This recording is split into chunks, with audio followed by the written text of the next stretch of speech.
beef and have arguments with women, and very public arguments with women.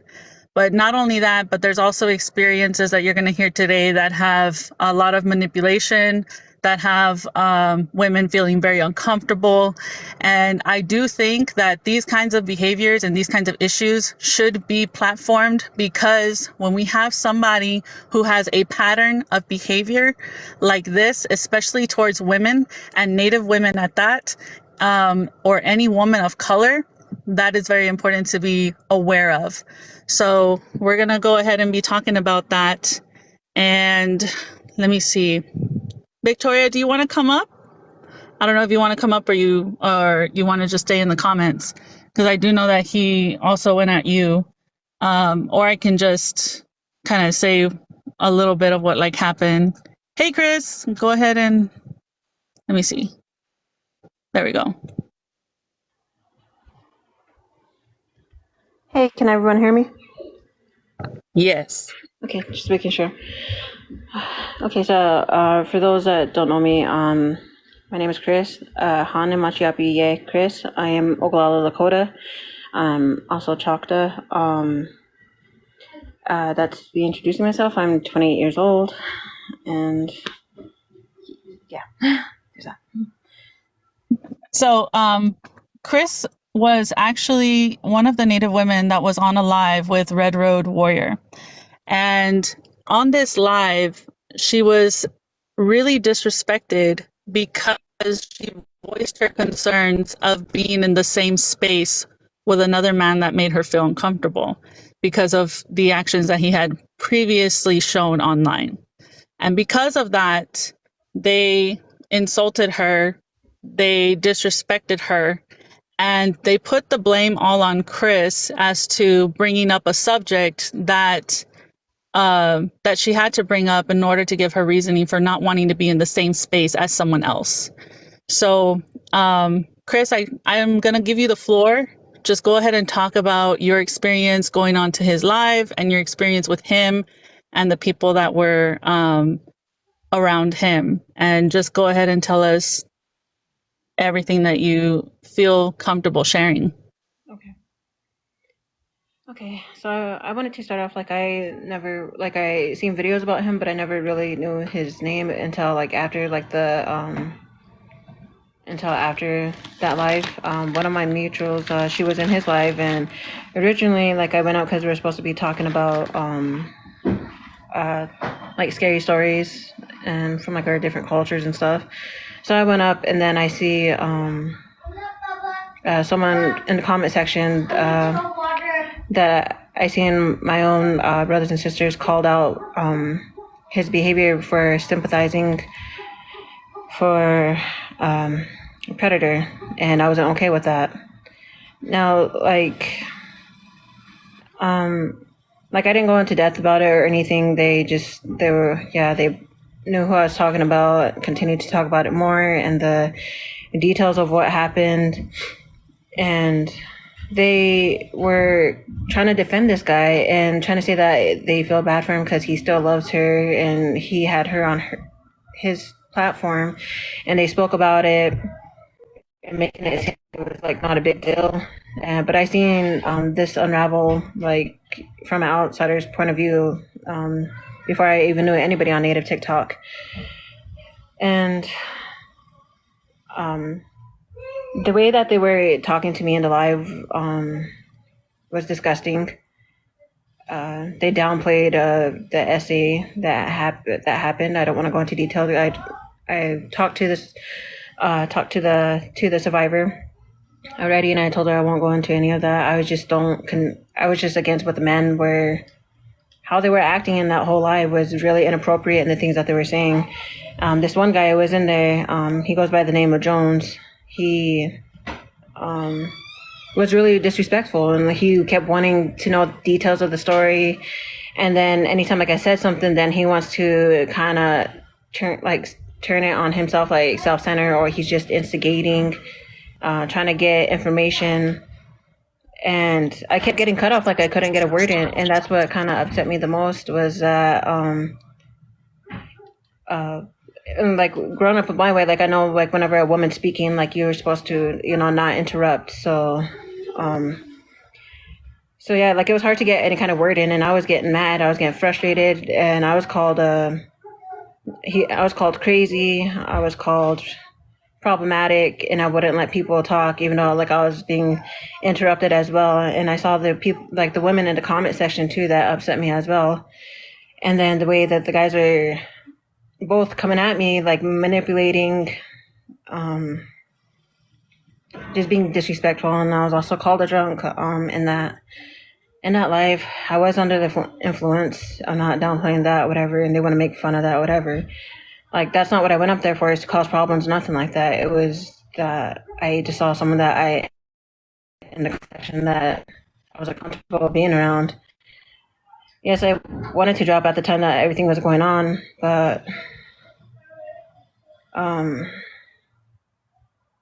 don't know. I felt like I could have handled that better. Um, So then, just like a recap, you went into that live, and you had explained why you didn't want to be in the same space as someone else who sympathized for a predator. And instead of respecting that, they decided to talk about the SA situation itself. And then they proceeded to say, well, it couldn't have really been SA because they were in a relationship. And then they said that, oh, well, they were drinking. And I know that there's a clip of you as well. I'm going to be putting it on my other Instagram. And that clip, you're telling them straight out, like, I don't want to hear any of that. I don't want to hear any of that. I just didn't want to be in the same space as that other individual. And instead of stopping right there again, they continued to talk about the SA. And then one man by the name of Jones, I believe, he even went as far as to say, well, whenever I have a partner, I never wear protection, as if it even has anything to do with SA or determining whether or not an SA occurred. So I just want everybody to be really clear on the fact that Chris has every right as a Native woman to not want to be in the same space as any other human being, first of all, but specifically another human being that has sympathized for a predator in the past. And voicing that should have been just respected. There shouldn't have been any room for a discussion of an SA. There shouldn't have been any room for a discussion on any kind of excuses to whether or not that SA could have or could not have occurred. There should not have been any kind of insults. I believe one of the insults that was given to Chris, I believe they called you a drunk, right? yeah. So these kinds of things that happen, these kinds of things should really be looked at, because you have a Native woman saying that she's uncomfortable with somebody, and instead of respecting the fact that she's uncomfortable with somebody, they go out of their way to justify a situation that they had nothing to do with, and a SA situation at that, and then go as far as to call her a drunk and insult her. Those kinds of things are behaviors that do not make a woman feel safe. And even online, we all know, a lot of us in here have all had our little back and forths online, and we all know that it can get pretty serious. It can have a lot of effect on your mental health. It can have a lot of effect on your physical health. It can have a lot of effect on what happens in your real life. And if someone's saying, hey, I don't feel safe, I don't feel comfortable being in the same spot as someone else, how hard is it, or how hard would it have been for Red Road to just say, okay, you know what, then I won't have both of you in here. And if he needed to discuss anything as to ask why or anything like that, he could have private messaged, or he could have said, would you be okay if I asked you why privately and you could let me know, so that way I'm aware of this individual. But none of that took place. None of that took place. And Chris was very disrespected, very, very hurt during this altercation. And that should have never happened. And that's why I really wanted to give the floor to Chris, because I feel like there was a lot of lives that happened after this that were talking about the situation between Chris and Red Road without Chris there. Yeah. And that is another thing. I don't know if you want to touch on that, Chris. Um, so after that live, I immediately blocked him. Um, like I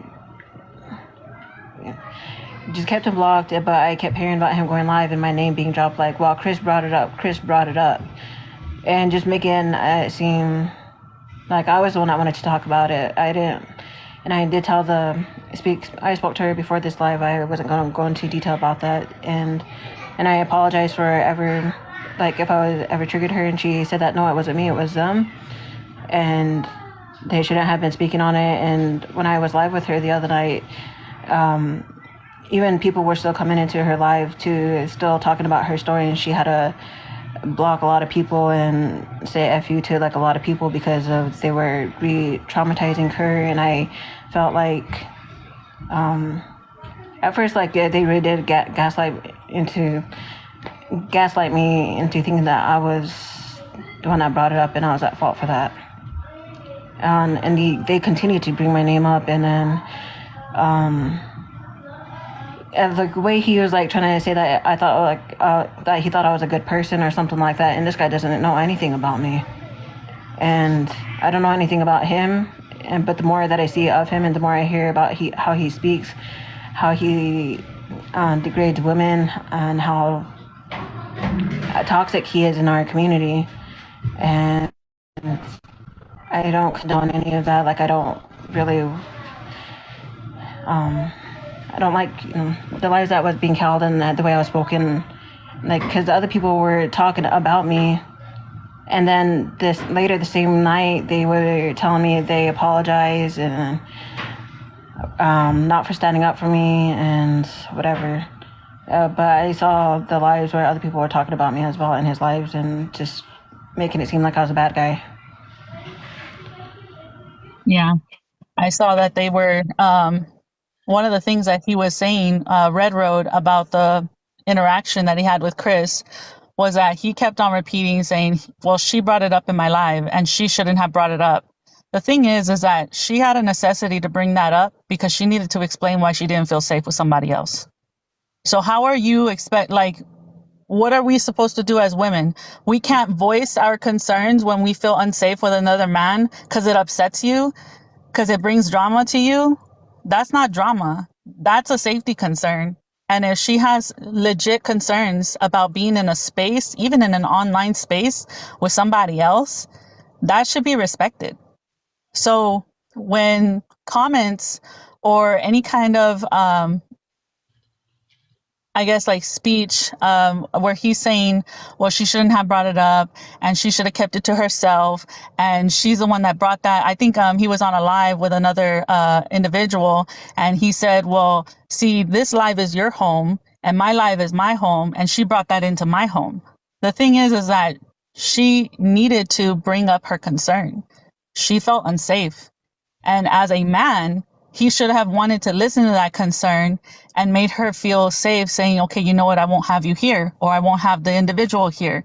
You know, there shouldn't be any room for making excuses for the SA. There shouldn't be any room for making excuses on or putting it on Chris because she decided to be vocal about her feeling uncomfortable. If women are uncomfortable, they should feel safe around men. We should feel safe around our men to voice our concerns. We should feel safe around our men to voice that we feel unsafe. And we should feel safe enough and secure enough in our men to know that they're going to take our concerns seriously and at least respect it. At the very least, we should be able to feel safe.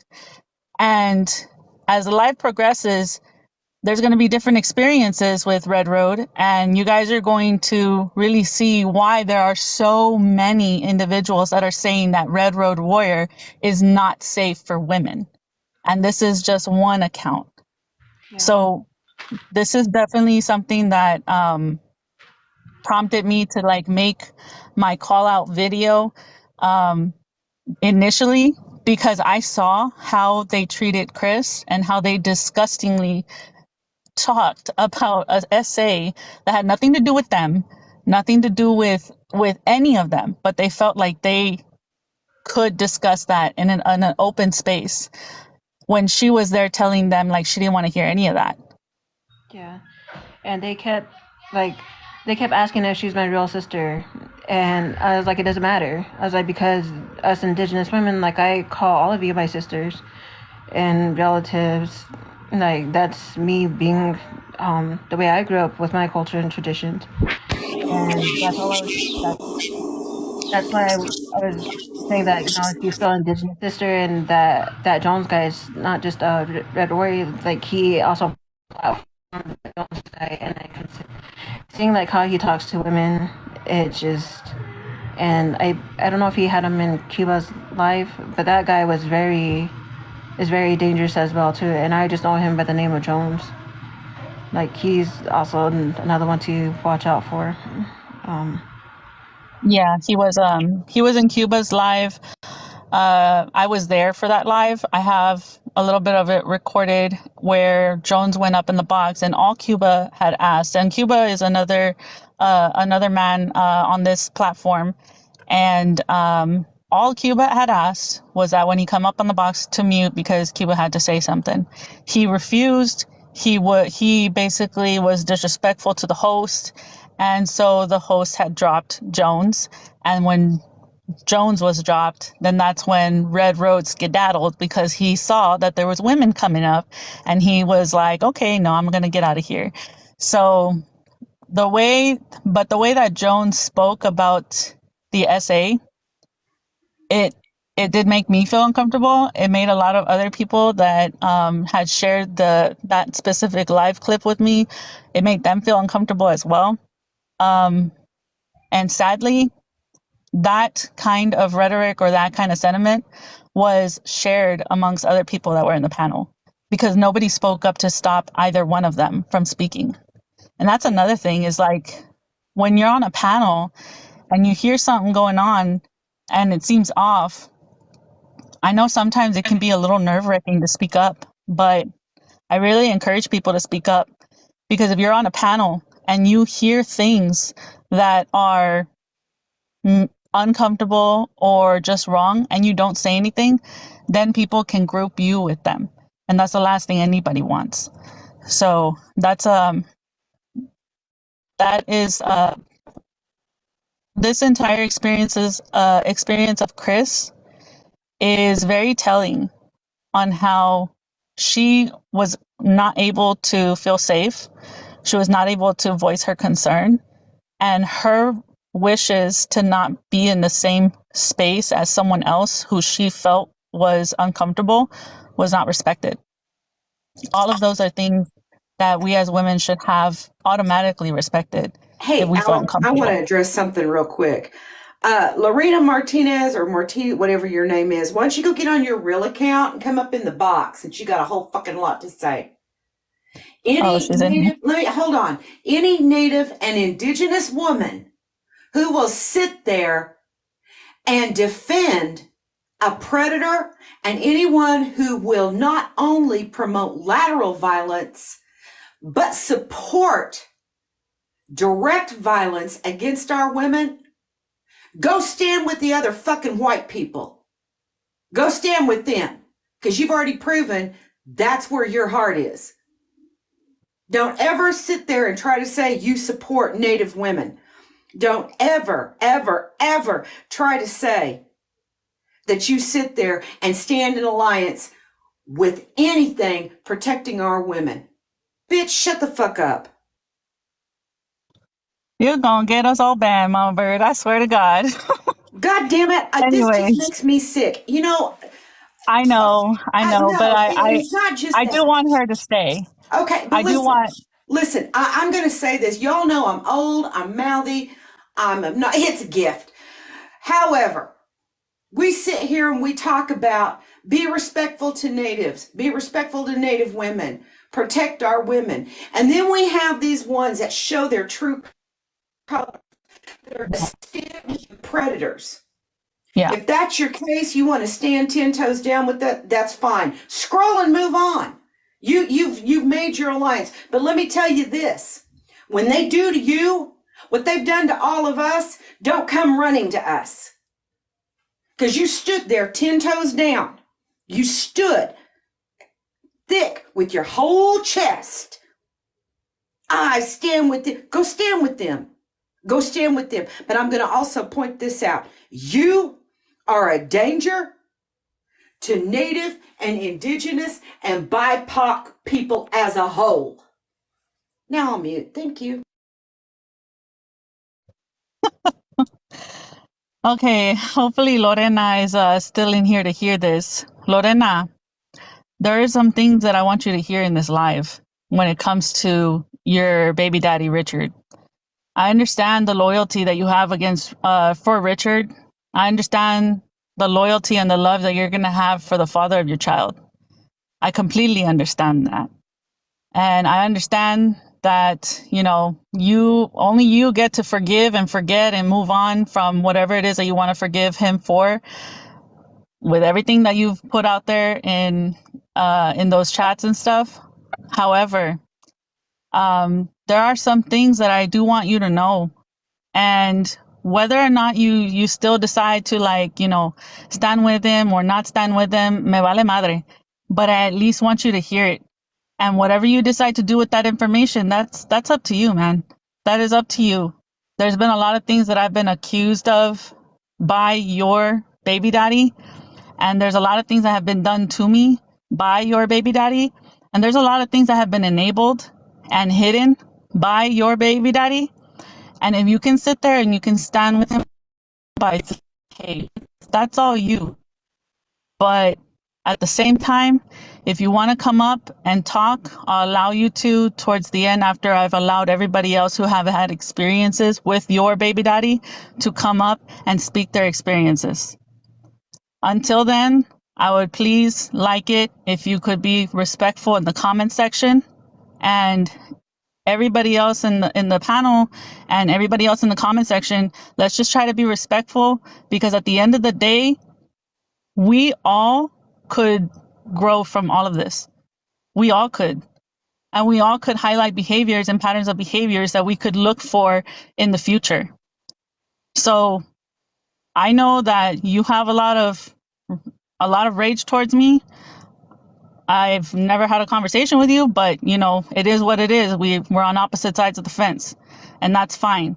But I would like it if you would stay and listen and maybe take into some consideration, and you don't have to be publicly against him or anything, but maybe even just a talk at home. I mean, that's all I would hope for, right? But I invite you to stay for the live if you want. Moderators, do not block her. She's more than welcome to stay. Okay, so we went over Chris's experience with Red Road.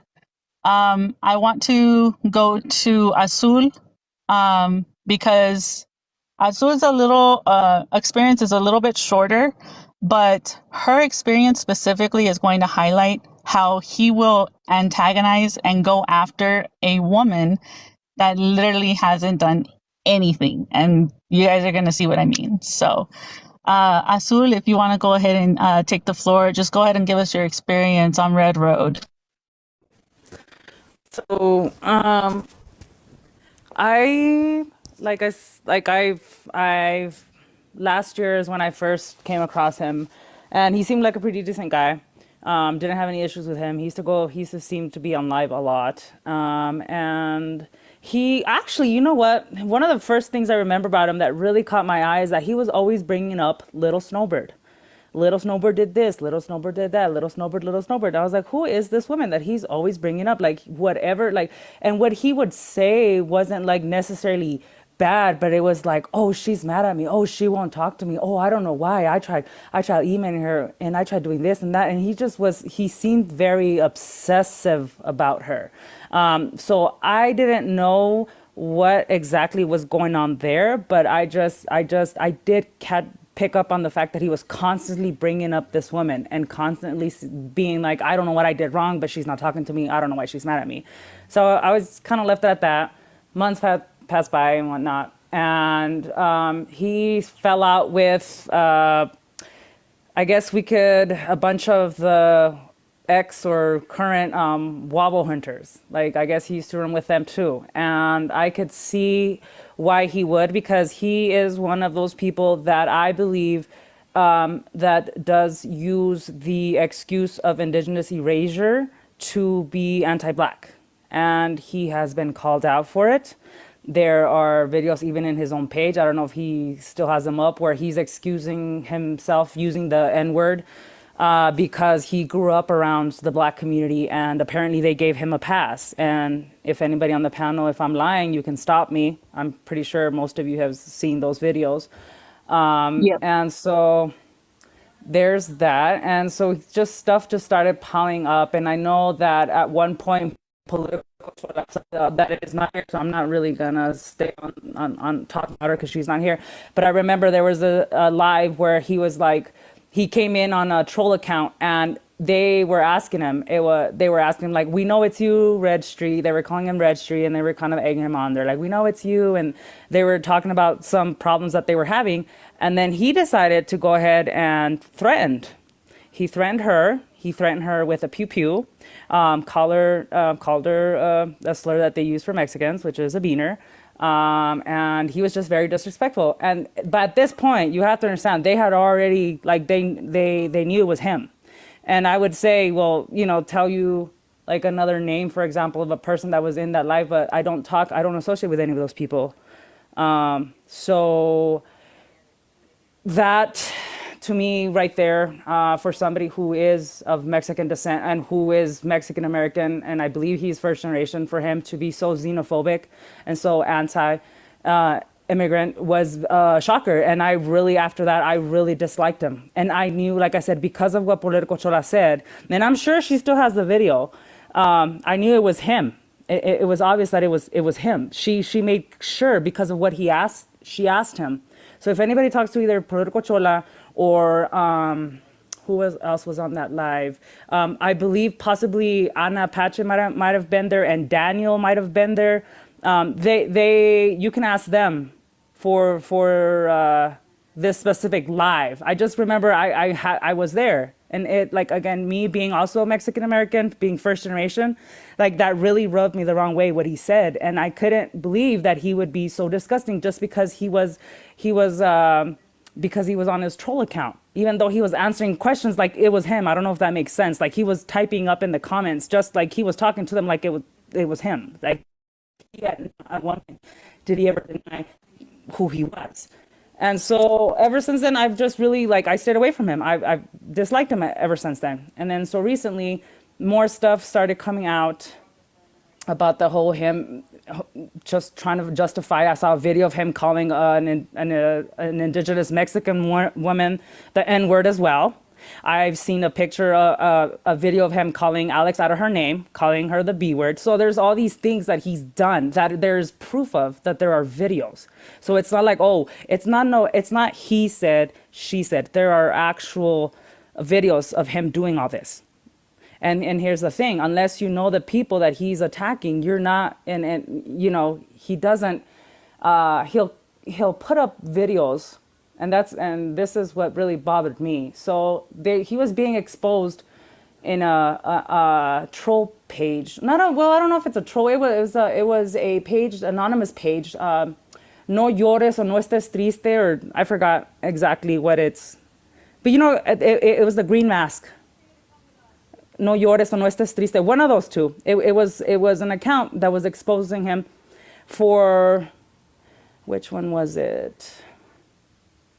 I believe it was for trying to justify his anti-blackness and saying the N-word and trying to act like he was so hood and all this stuff.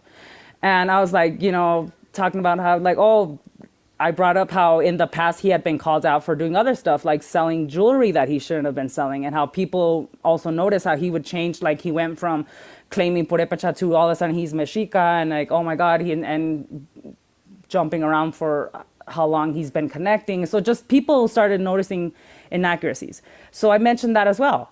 And then he took my comments and he decided to make a video. And in this video, which he no longer has in his page, he decided to tell his following supposedly I had always harassed him, that I had always attacked him, even though I had him blocked. So there's no way I could have done any of this. And I'm pretty sure there is no proof, right? There, he didn't show any proof. The only proof he had was my comment of me mentioning how he had been called a tribe hopper before, and he was in some sort of legal dispute for selling like apparently jewelry or something that he wasn't like supposed to. And then my own personal experience, me, having caught that interaction, that live with those people that all happened to be Mexican American as well. And so he claimed that I was constantly harassing him, that I wouldn't leave him alone.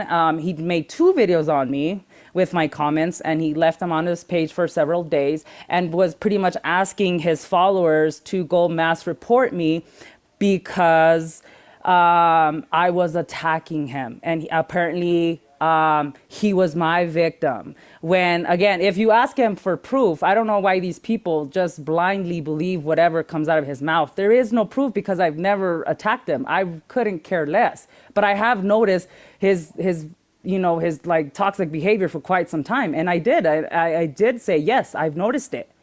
So that was then. And then most recent thing with this whole thing with Chris, that happened with Chris, I'm like, this is very much up his alley. This is very much how he acts. He says he tried to go into a troll account recently when he was getting called out for what he did to Chris. And I said, he looks like he smells like piss and other stuff. And he said, oh, you're just a hater and everybody knows you're a hater and you're not a native. You're just a pretendian. And I said, first of all, I'm no tribe hopper because I know it's you, Red Street, because I knew it's talking just like him. And I said, I know it's you, Red Street. I said, unlike you, I claim my ancestry. I acknowledge my ancestry. I don't claim a tribe and pretend like I've been like him, pretty much claim a tribe that doesn't even recognize me or claim me. That's what he does. So he calls everybody, if you notice, everybody to him is a pretendian, and everybody is claimed to be something he's not, because that's what he's doing.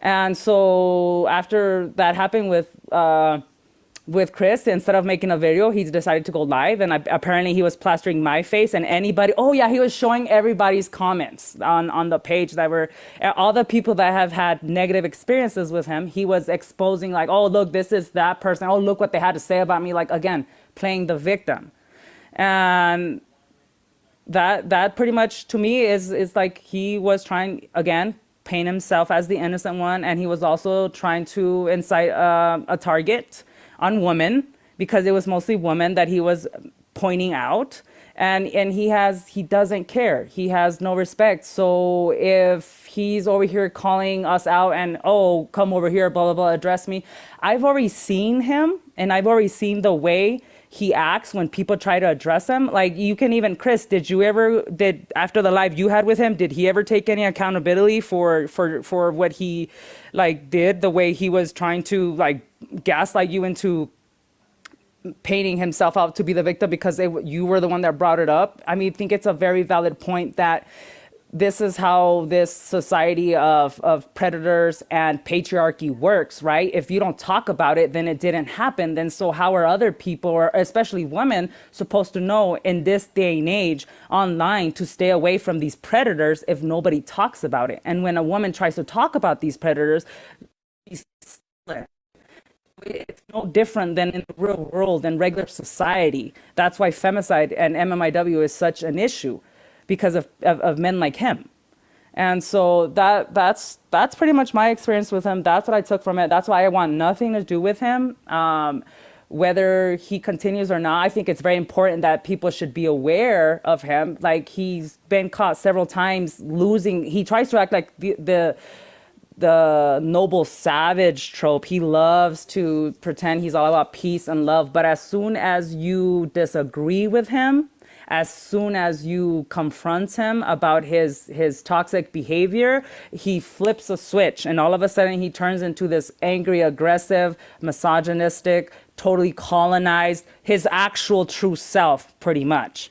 Also, he has and he recently got caught in some lie trying to say use the Mexica Codex to talk about how women are supposed to pretty much like be seen and not heard, and how proper women should act, and how they shouldn't talk back and they shouldn't use cuss words because that's not what a real proper native traditional woman does. And so very misogynistic and very Christianity cultish like behavior, but he brushes it off as indigenous culture, which that definitely most definitely is not. And I think that's also very important to point out that he talks about, oh, the church is after him, the church is attacking him, when in reality, like the biggest like church upholder and the beliefs of the church come from him and his supposed belief on what a traditional and proper woman should be like.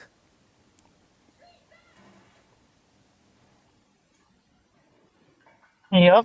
I remember that. And that specific instance when he was trying to use the codex to tell me and Vanilla, and I believe even Victoria, how to be a woman in that specific codex, had nothing, I think he said like book 3.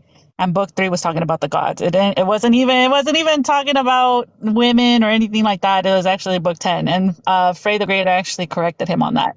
But either way, that specific codex was written through a Christian lens, and he like completely grasps onto that, and he enforces that onto what a woman should be, and he tells women how they should be according to this Christian lens written book. It's insane. And then he goes on to say he's traditional and like he's a Red Road warrior, and I mean he said that he's Lakota, then he said he's Mexica, he said that he was Purepecha. He said so many things. I don't even know what he is. I know he's an idiot, but I don't know what tribe he is. So he goes off the bender on everything. But I remember that, and I do think that it was me and Vanilla and Victoria that he was directing that to, that because we were actually speaking up against him at the time. But those things that you were Yes. saying, Azul, about the I don't know if you saw the screenshots that I had put up, but those were the screenshots that you were talking about. So they were like this one. So I don't know if you guys can read it, but it says Trump should deport you. Oh, And that's like his user handle right there. and just so you know, the another thing that he does, like what I've noticed, that he has a little bit of he like from this recent interactions, that because he's been really acting up this past couple of months. And what I've noticed, because I haven't blocked, is that every time he gets into some hot water, he will put a video of his family up. It's almost like he wants to take away the bad behavior, and he wants to be like, oh look guys, hey look, this is me just being a family man, look at me, I'm not the horrible, I'm not that horrible monster everybody's trying to say I am, because look, I have a family, look, this is my niece, I don't disrespect women, look, I have a niece, look at her, and like he just put a video in regards to MMIW, and guess what guys, all of a sudden, do you know what kind of a slap in the face it is that now all of a sudden he claims to be an MMIW supporter, and that he himself is all of a sudden now also a victim of SA? I just find it very, No. very interesting, the timeline, that this never came up before. He's never been a victim. He that talked about him being a victim of SA, but all of a sudden, because he is under hot water for dismissing other people's stories of SA, all of a sudden now he's all about MMIW, and he's a survivor too. Go figure. I'm just saying. Go look at his profile right now and you'll Not see. only, not only, yeah, not only that, there's a recording that I couldn't find for tonight's live, but I'm gonna find it. I'm gonna put it up on my Lex_claps_back Instagram page. And this is a phone call of when I tried to make peace with this man. I've tried twice, and he always tries to tell people that I didn't try to make peace with him and that he's wanted peace. That's a lie. I've made peace with that man twice. I don't do that with anybody. But because I thought, like, okay, maybe this time he'll quit his shit. No, he didn't. But anyways, in the first time that I tried to make peace with him, it was a 2-hour long conversation. I had recorded it, and because in Texas it's a one-party state, I can do that. And in that specific conversation, he told me that us natives south of the border shouldn't be worried about MMIW because it's not our problem. Just like we shouldn't be worried about pipelines because it's not our problem. And we shouldn't be worried about other northern tribes because they don't even like each other, so it's not our problem. I have all of that recorded, and I'm going to be putting that up. But it's really interesting to see how he will say a lot of stuff. He said a lot of things in that 2-hour phone call with me, including talking crap about people that he was friends with at the time, like Edward, Singing Bear, Casey, several other people. And he would pretend to be their friends online, but then like in our 2-hour conversation, he was just trashing them. So it's like very interesting to see the switch up every single time he gets in trouble. And towards the end of the conversation I had with him, he went from wanting like peace and all this stuff to trying to like flirt in a really, really fucking weird way. He was like, "Oh, Alex, it's just that you're just so beautiful, and you're just so, and you're like a really sexy woman. You're really beautiful. Like you shouldn't be mad all the time. I don't want you to be mad at me. I love you. I want to be your friend. Even if you say that I'm not your friend, I want to be your friend." Like things like that, and it really gave me the ick. But I was like, you know what? Just as long as he stays over there and he keeps his fucking mouth shut and just he goes his way, I go my way. I didn't really care. I was just like, okay, whatever. But it didn't stop there. It never stops there. He never can make peace with anybody. He tries to make peace, and then he will find some kind of way to invoke somebody's name, usually a woman, and carry on a beef just so that he can be relevant. And it's a pattern of behavior. It's just really creepy. It's really creepy. But I do point this out? find it interesting. Can we please point this out? When he has real issue with the men of our communities, that I mean, and I just want to, this isn't me, it's all them. But boy, when it comes to those women, when it comes to our women, that energy changes, and he can sure bull up and man up and say crap with his whole chest. He doesn't mind that at all. But when it comes to the men,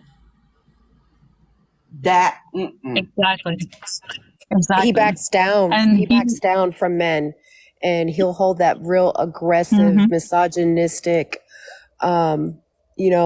fake online behavior, playing the victim. The reason why, and I just really feel like the reason why he holds lives and he always makes sure that there is a woman on the live is because he needs that female divinity validation. And all of the knowledge that he has gained is basically from a woman. He regurgitates it. But what happens is comprehension skills and reading skills and listening skills are important, right? They're important. And, this person above me has told him something, or this person to the right of him has told something. And then it twists and turns into this misogynistic bullshit story, or a tale of like what Alex was saying about the book that Alex and I were dealing with him last year. He has gone after a Holocaust survivor that is a verified content creator on here. He's very anti-Semitic. I don't want to speak on Little Snowbird, but he has literally harassed her hours on the phone after long explanations. He spoke about this on his live. He continues to harass and speak her name, and I do believe that she had sent him some sort of legal cease and desist, and it never stops. He does not know when to quit. It is not a turnoff in his brain. And I cannot emphasize enough how unsafe that place is. It is not safe. No woman needs to be up there, because eventually it will be you. It will be you on this panel. Now, there's plenty of us here that, nobody's scared of him. He can't bust a grape. Okay. Like he can't crush a grape. I'm not scared. He can't. It's literally impossible. But the online harassment, the online, I haven't spoken on that man since last year, for him. And I got some messages, he green screened my face, and I'm just like, he's so completely irrelevant. He puts out misinformation. He is a tribe hopper. He's a grifter. He goes on lives because he needs the gifts. And there's absolutely there's no truth. There's absolutely no truth. And, when you sit there and you listen long enough, that what is being said is being twisted and contorted to something that never happened. I'm the victim here. Oh, Alex keeps talking about me. Oh, but see, look, I'm a family man. Oh, look, there's my niece. Oh, I stand up for women. I'm not going to believe. I'm going to protect an elder. He went after an online, that a lot of people on Native TikTok in the online community revere him as an elder, and he's very respected. And he even went at it, with him. So there are no boundaries that he won't cross. And, I'm glad that everybody's talking about it and bringing awareness about how dangerous he is. And I just, as just an older person, if there's anything that I can say, stay away from the lives. Don't be in the comments. Just he's going to continue to do it. He hasn't stopped in the 2.5 years I've been on this app. He's not going to stop. He loves the attention. He's a sociopathic, narcissistic, misogynistic, uneducated, helpless soul. He's so lost. And it's so disrespectful to have Red Road in the username. My father, my mom were therapists in Indian country for over 35 years. I know what the Red Road is. And shout out to anybody who is walking on their Red Road. And I hope you stay on it. But there are no traditions. And I'm going to blanket, okay? I'm going to use pan-Indianism here for a minute. There are no, under any cultures that I'm aware of, what he is doing and how he's treating women that is acceptable in any Native culture to my knowledge. And it's sad, it's pathetic. He's very uneducated, even with his own, that's why he keeps tribe hopping, I'm sure, because, there's so much, tribes that are indigenous to Mexico and Central America and South America. And that's why he keeps tribe hopping, because he runs into a real one. And when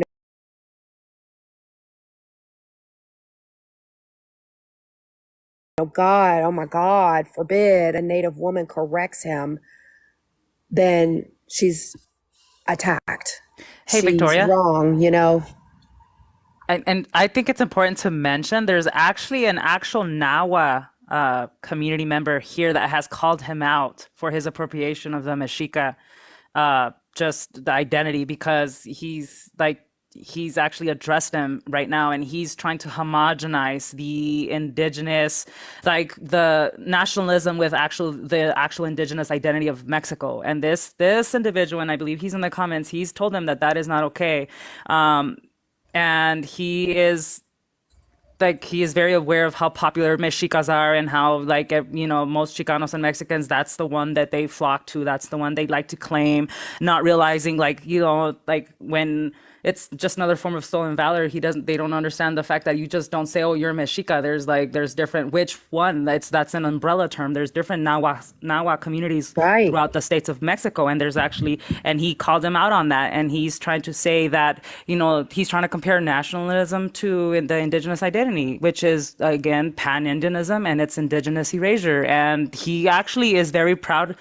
Red Road is very proud of his video where he's literally committing indigenous erasure by comparing Mexican nationalism to the indigenous identity.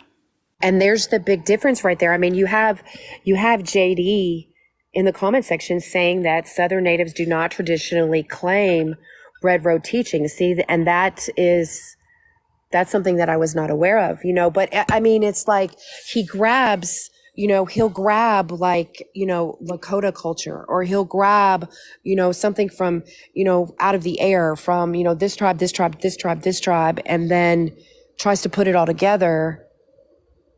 Like, it's so inappropriate. It's it's appropriating culture. It's misinformation.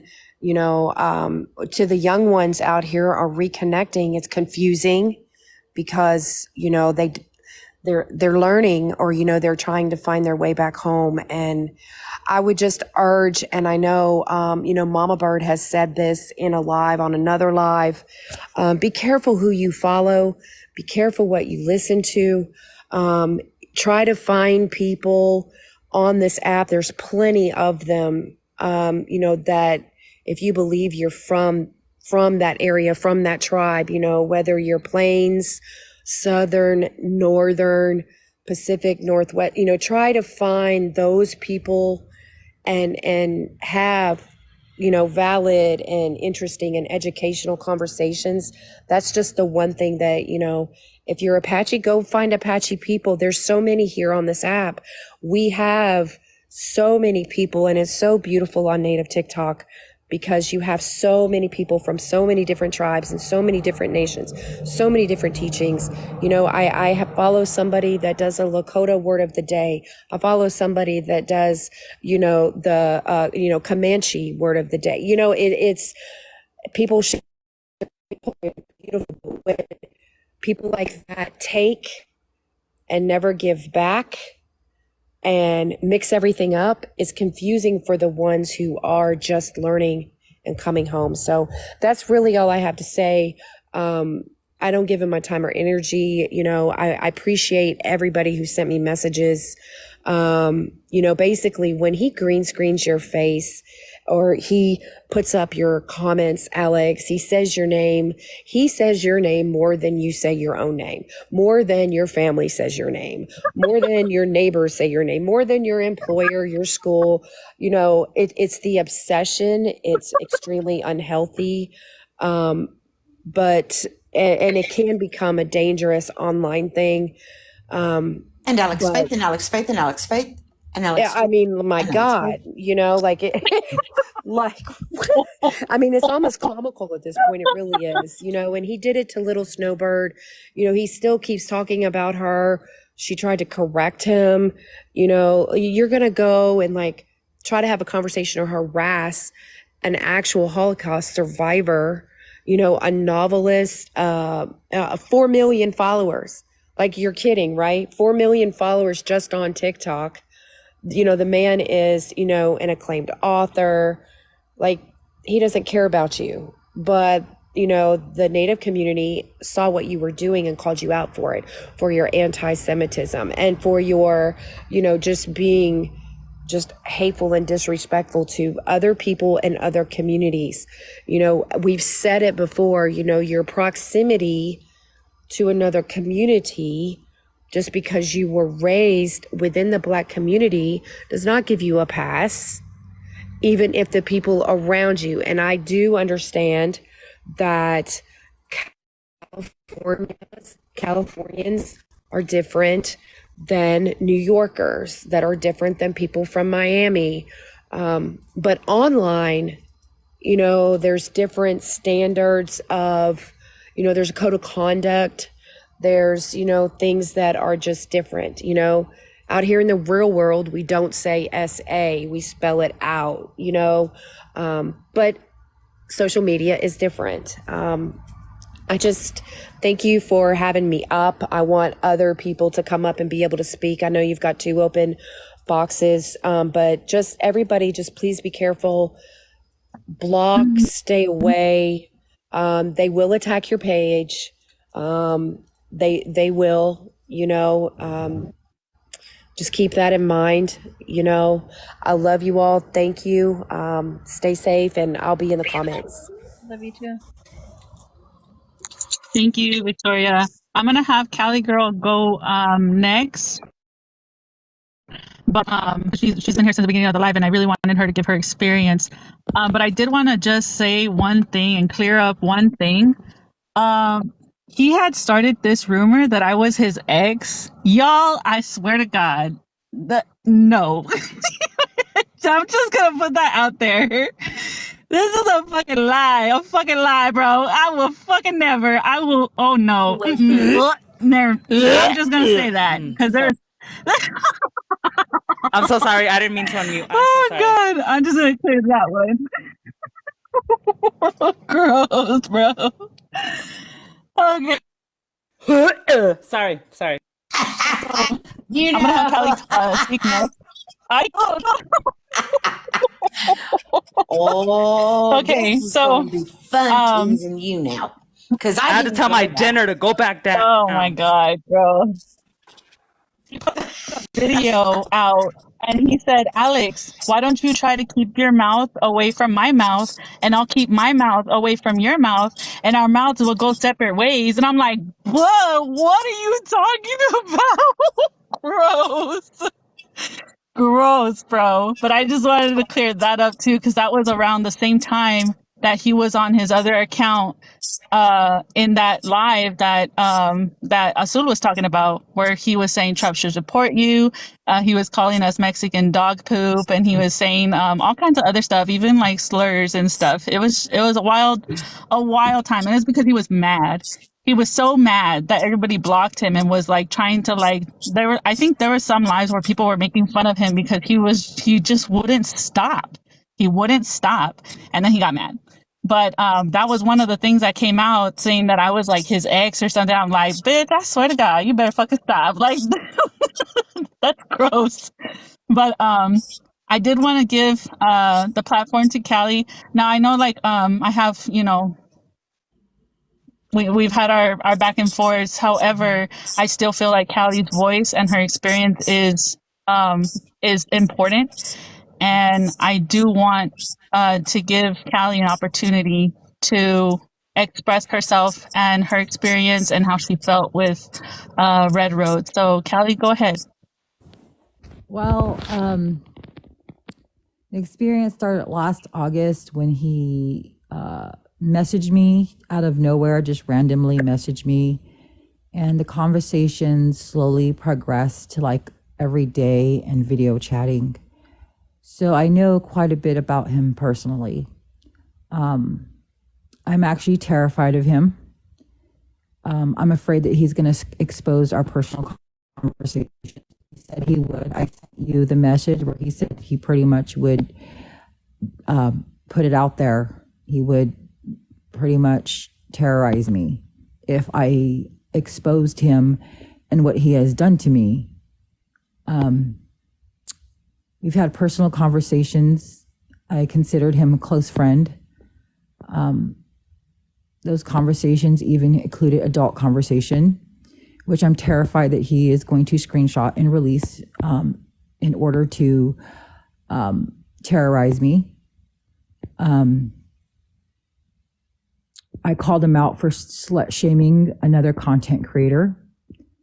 I thought it was wrong that he was telling me one thing almost every day, and then he disclosed to me, I want to say around December, that a content creator video chatted with him, and during the video chat, all of a sudden, without his consent, according to Manny, she began to turn the conversation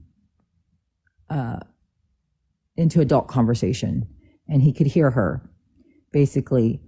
And I kind of left it at that because I told him, well, just block her. Like, if you don't want that type of attention, just block that person. You don't want another Woundland situation.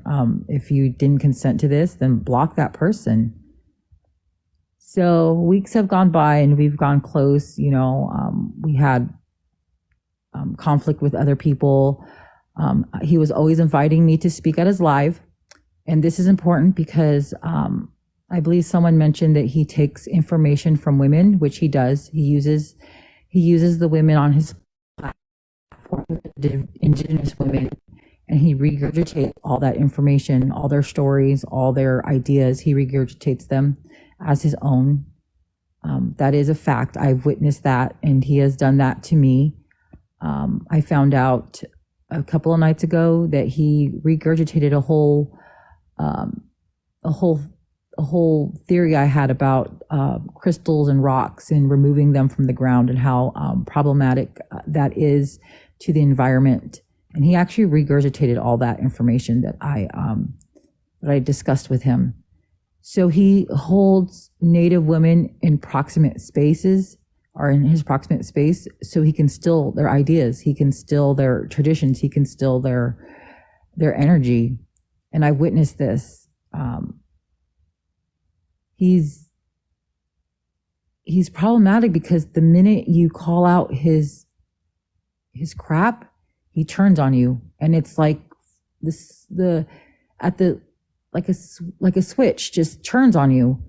I called him out. What ended it for me and him is I called him out because he had slut shamed this girl to me, saying all kinds of horrible things about her.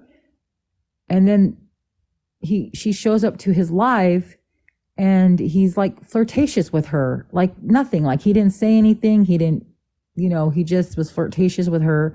But the night before he was telling me, oh, I wish we were closer together. So like live closer so we can see each other. And, he is a predator. He does prey on women. He preys to get their, he uses indigenous women to gain the trust of the indigenous community. And as of lately, I've noticed the women on his platform have all been YT women. So I don't know if these YT women are his little minions now, and they're going out and helping him terrorize indigenous women. But his space is not safe for anybody, really. I mean, he says that in private, he says he hates white women. And then like now he has these two, particularly these two white women in his space, and they're probably doing his dirty work. They're probably the one helping him harass indigenous women. Like I said, he switches. I mean, he just goes off. And the last conversation we had, I called him out for the problematic behavior of slut shaming that girl and then turning around and just like being flirtatious with her. He went off on me for 3 days. I have 3 days worth of Instagram messages calling me a traitor, calling me unsafe, untrustworthy, every name under the sun he had called me. And then he blamed her. At the end, he blamed her and said that she slut shamed herself for the actions that she did to him. And in my understanding, if someone offended you, if someone sexually harassed you, assaulted you, you wouldn't have anything to do with that person. You would, if you were a wise person, you would probably just cut them off and block them. Why would you go back and try to clean up that mess with that person? It was ridiculous. And especially the things that he said about her, the things that he said were derogatory and misogynist. And I don't have the problem with her. She's not the issue. The issue is the fact that he did that to her. He, behind her back, he's multiple people the story about what she did to him. And then in front of the screen for likes and views, for clout, he's flirtatious with her. I was a witness to the misogyny. I mean, I had months and the opportunity to get to know Manny on a personal level. And I didn't realize that at this, just calling out one simple thing, one simple behavior would turn into him threatening me, saying that he was going, if I mentioned what he did to me to anybody, that basically he was going to make videos about me. He was going to create content about me. So I've been terrorized with him since February. I've been terrorized, and I've actually stayed off the lives. I stayed off everybody's lives. I stopped going on lives. I kept my content really benign. I've really done everything to not arouse his attention and gear his attention towards me. He has not apologized to me. He's not tried to contact me. There's times that I have walked in his lives just to see what was going on, just to hear what was going on. He wouldn't, he doesn't acknowledge me, but he doesn't block me from the lives either. He's crazy. There's no other word for it. He's crazy. And the thing is like when you talk to him, he's so calm. He remembers everything you say. He validates your feelings. I was telling him about my own survival story with child abuse, and he like drew tears when and I could hear his voice crack, and I'm like, did he really act that way? Did that really happen? And it had me even.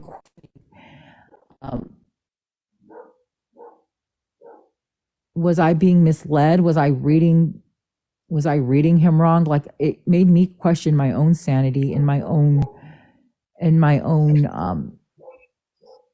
Sister, he manipulated you. That's what he did.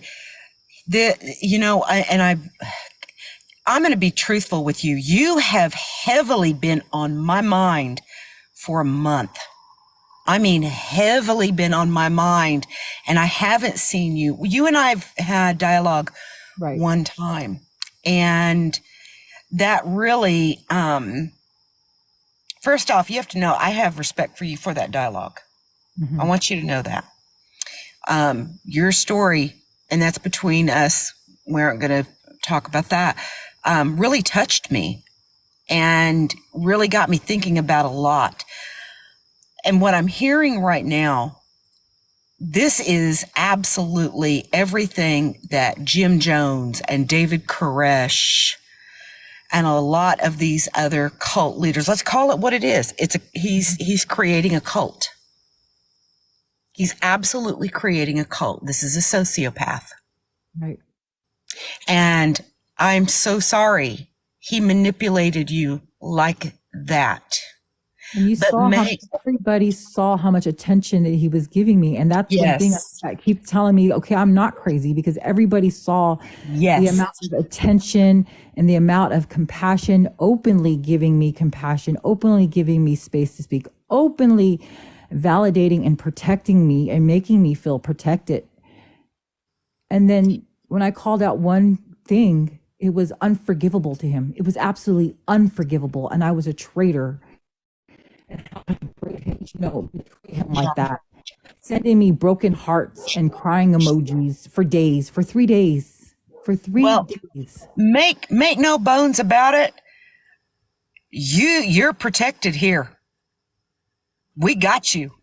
And I want to say, Callie, thank you. Thank you for speaking up, because what you're doing right now is you're protecting other potential victims, because this will get around, and this is exactly what needs to happen. And it's not, oh, well, we hate this man, we're bashing him, we just don't like him, that's why we're here. No, this is literally a concern, a real safety concern, because what he's doing, you never know other people's also mental status. That could have been, that could have been like the straw that broke the camel's back for somebody else. You know what I'm saying? Let's call it out. He's trying to be another Nathan Nathan Lee chasing his horse. That's exactly what he's trying to be. He's doing his damnedest. And let me point this out as well.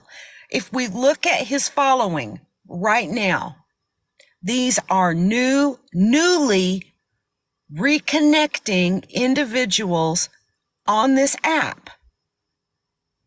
They're newly reconnecting. They believe they've found somebody who is connected with their culture, who knows what they're talking about, that has lived this life their whole life. And this is why I have said stop following people you don't know for certain. Stop. There are many of us who know who is and is not connected to their culture. Because let's be real here. We're actually doing an MMIW call out. This man is a sociopath. This is the same man. Let's go back to when this all began with little Snowbird, when she had her conversation with him. And the whole reason why she did it is because this man flat out told her in the conversation, he is up all night, all day, quote unquote, researching on the internet. And he goes to these conspiracy pages. He demanded that Gidon prove to him that the Holocaust happened, because he has facts that it didn't. Now, what does that tell you about that individual? I heard that. Yeah, he explained that to me. He said that that there just wasn't enough ovens, I think, to burn that many people in a day. Yeah, he was saying all kinds of bizarre things to me, but this was towards the end. This was towards like the last weeks that we were talking. Because he was sharing like I just started questioning him. Like there was some things that he was just saying that just I guess the more comfortable he got, the more questionable things I was starting to see. Now, I'm going to point something else out as well. You know, we've got a couple, and this is for another live, but we have a couple that are connected, that are giving false information about themselves. And I want to hold that live at another time. So you have to be careful. My point is, you have to be careful on social media. Who you are following, who you are confiding in, who you're listening to. I can't emphasize this enough. The Indian world is small.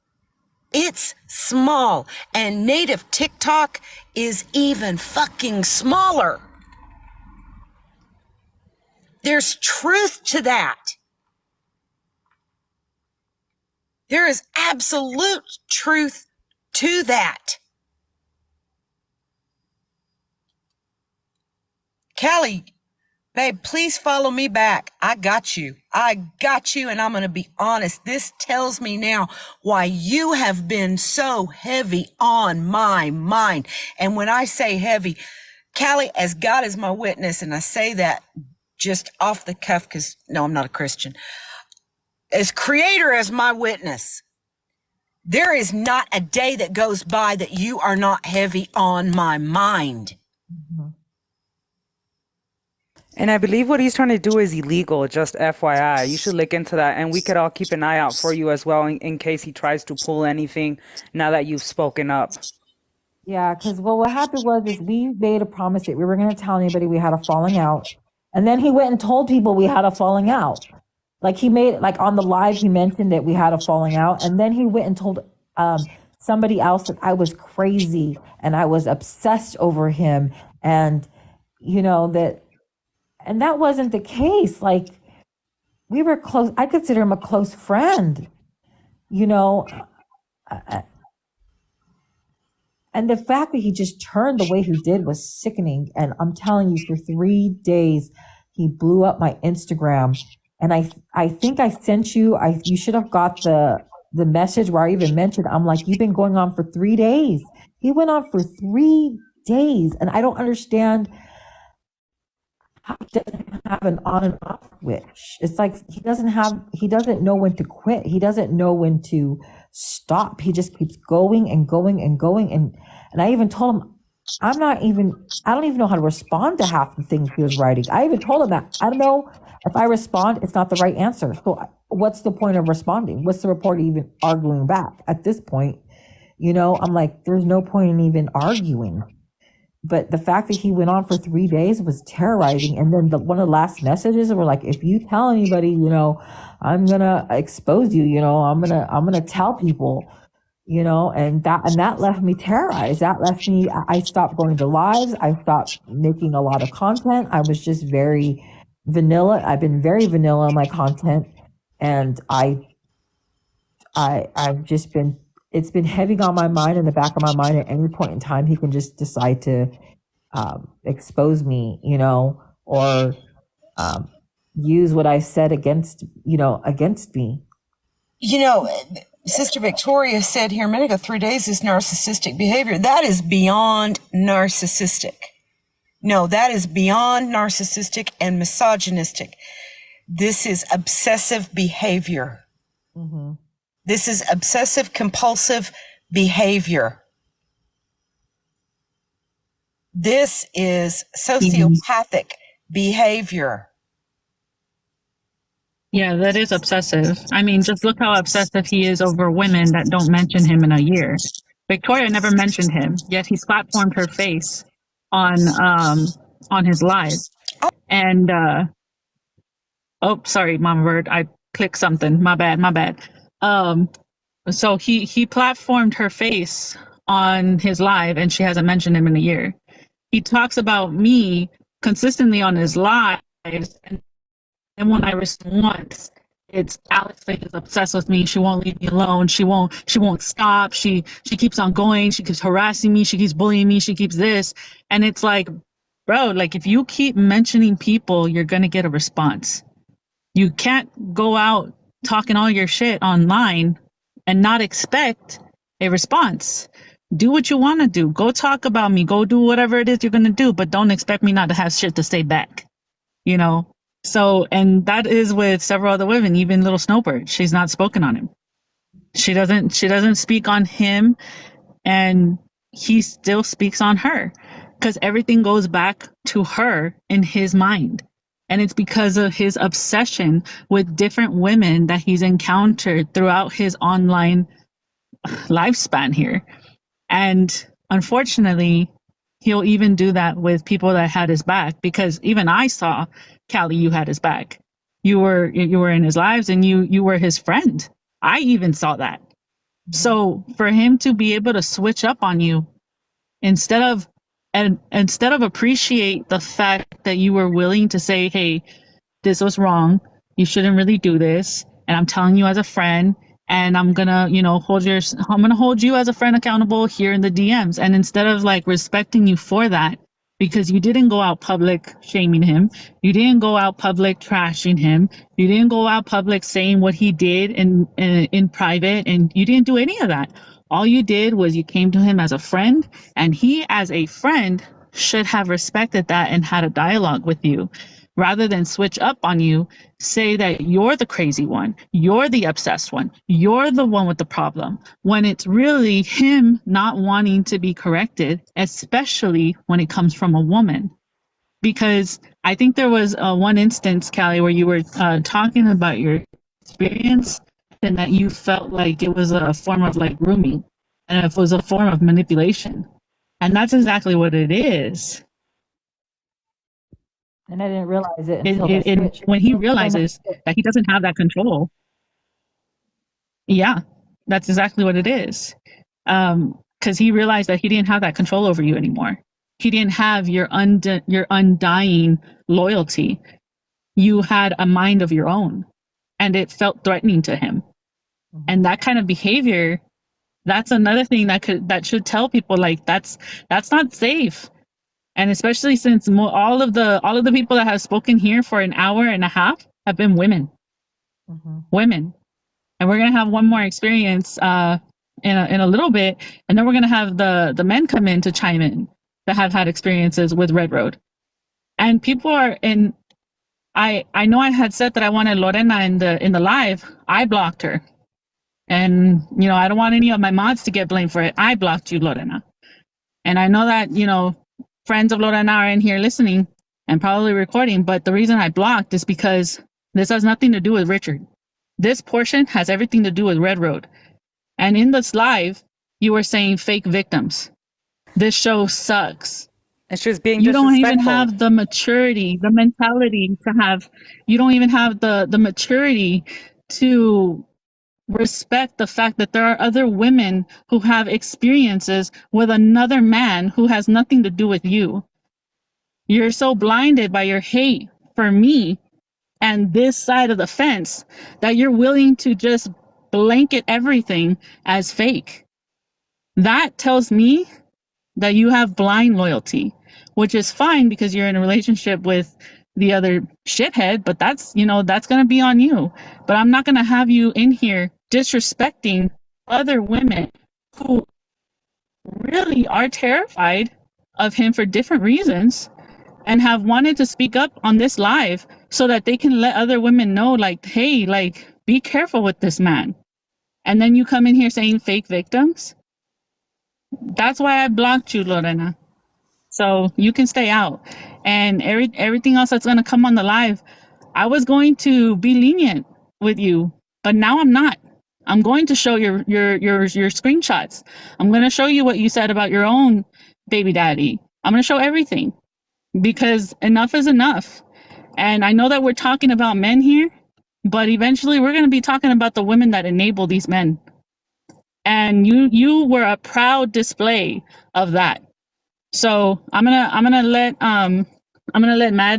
Max go ahead and give your experience, and you got the floor, girl.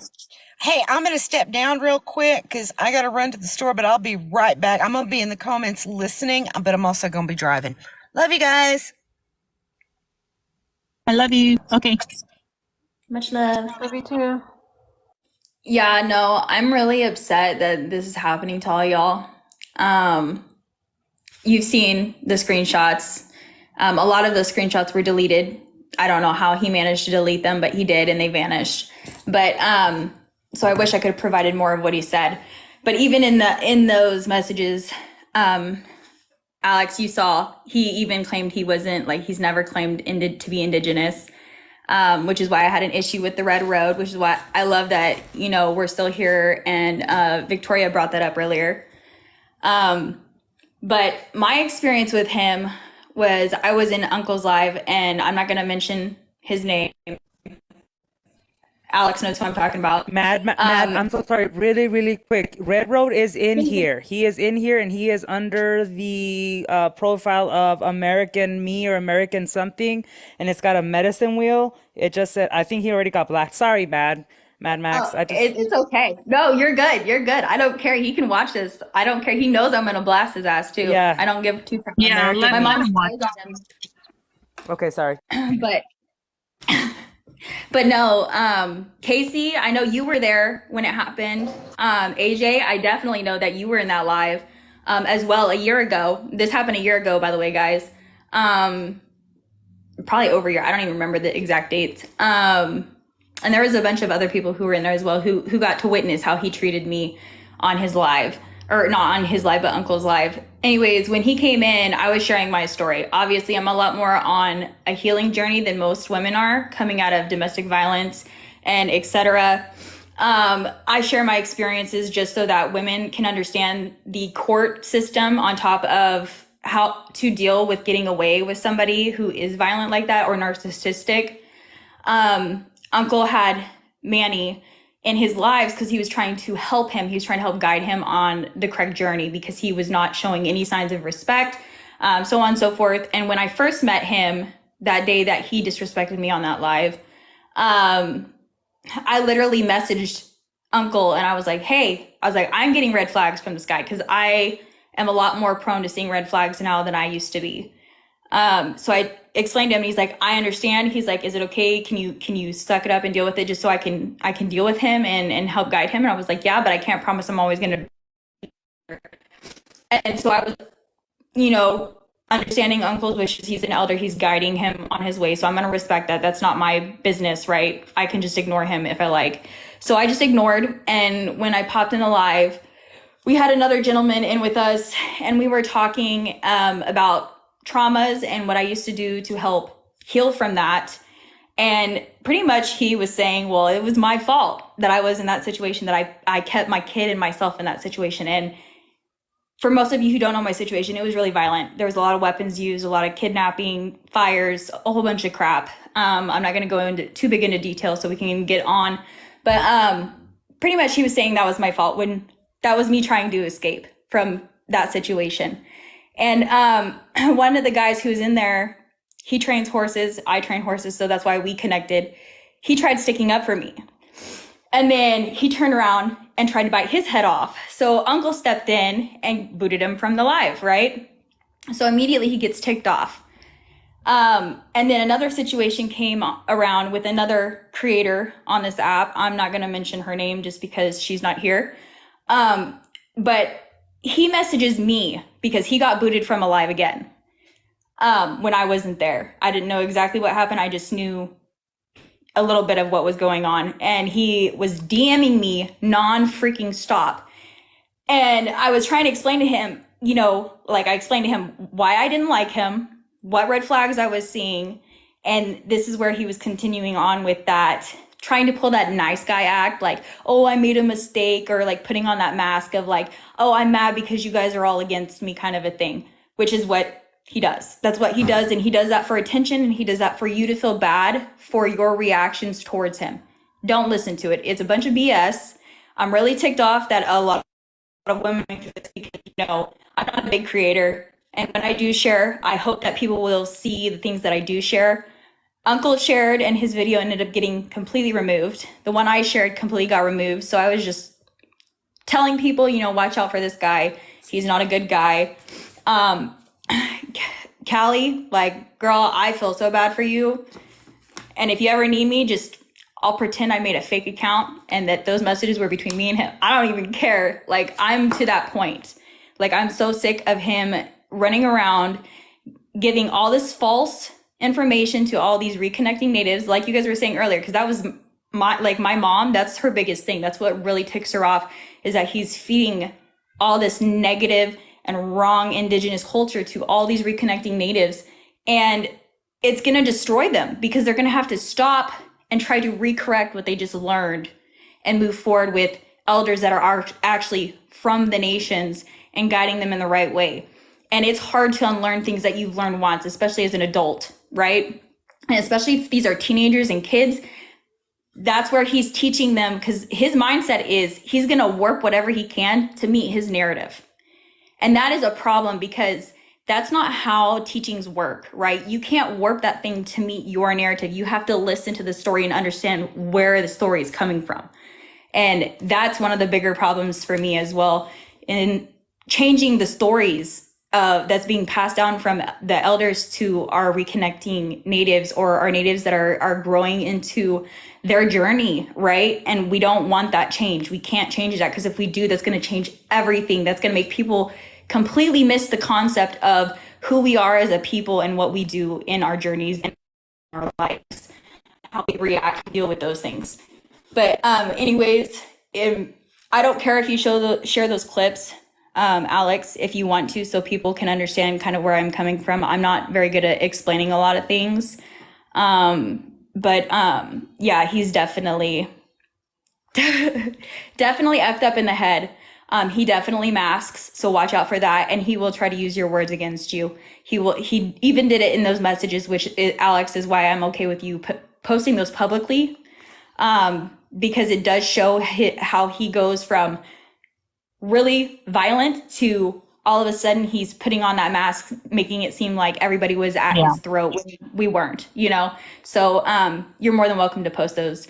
I'm really sad that, you know, my voice didn't get out a year ago for everybody to kind of see what kind of person he was. But Much love to everybody who has had to deal with his bullcrap.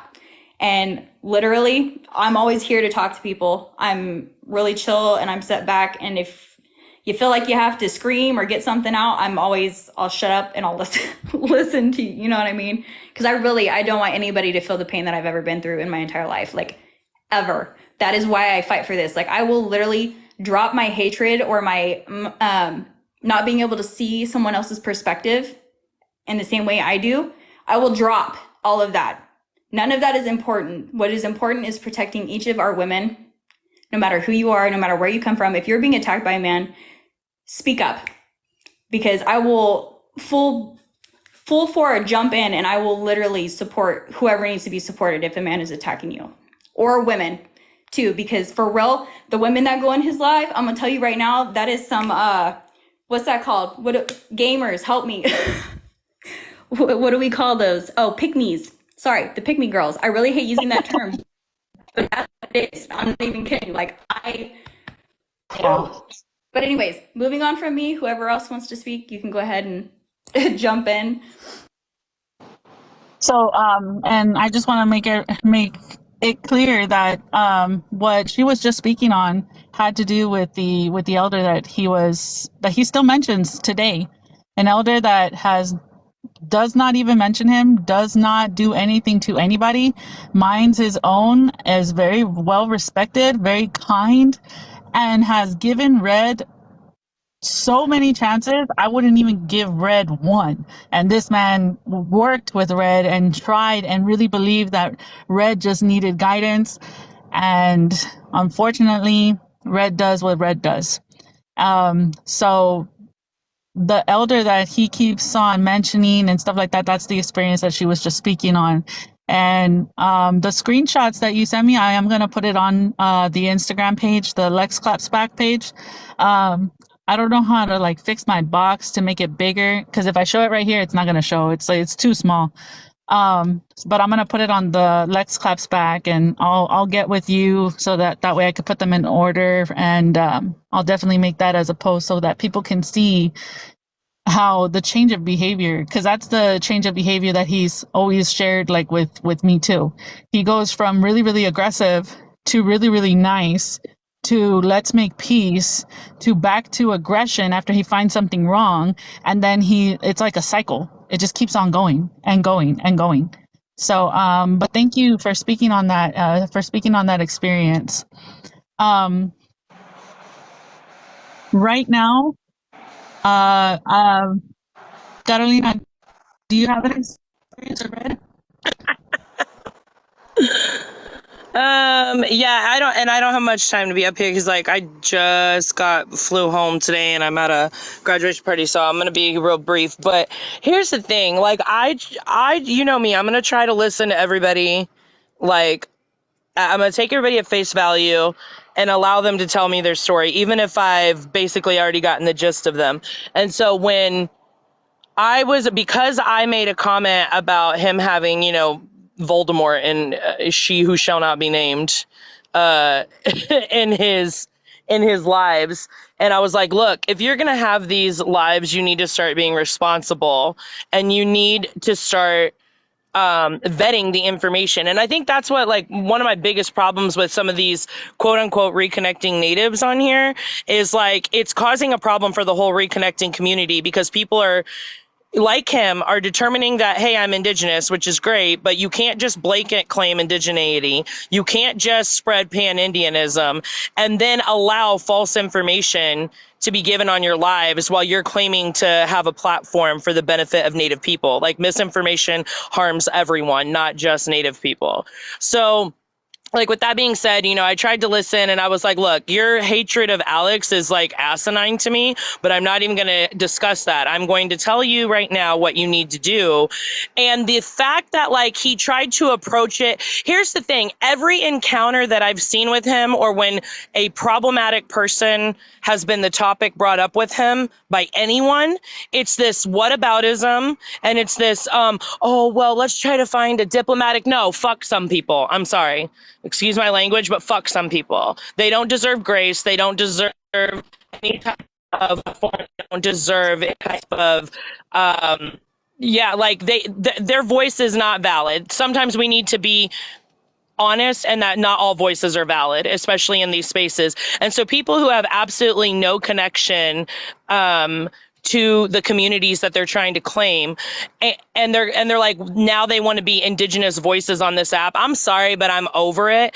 And that his space has become so unbelievably toxic. Like, I ignore it for the most part, but when I came across that most recent live, first of all, the fact that he continued to platform people when we provided evidence of what they were doing, their harassment of Indigenous women, the lies that they were caught up in. Like, I went on those lives on Instagram and debunked literally everything that was said, and he continued to give that creature a space. And so, like, for me, it's like, you're harmful to the community even if you're trying to play that I walk the red road, noble Indian, I'm so peaceful. Fuck that shit.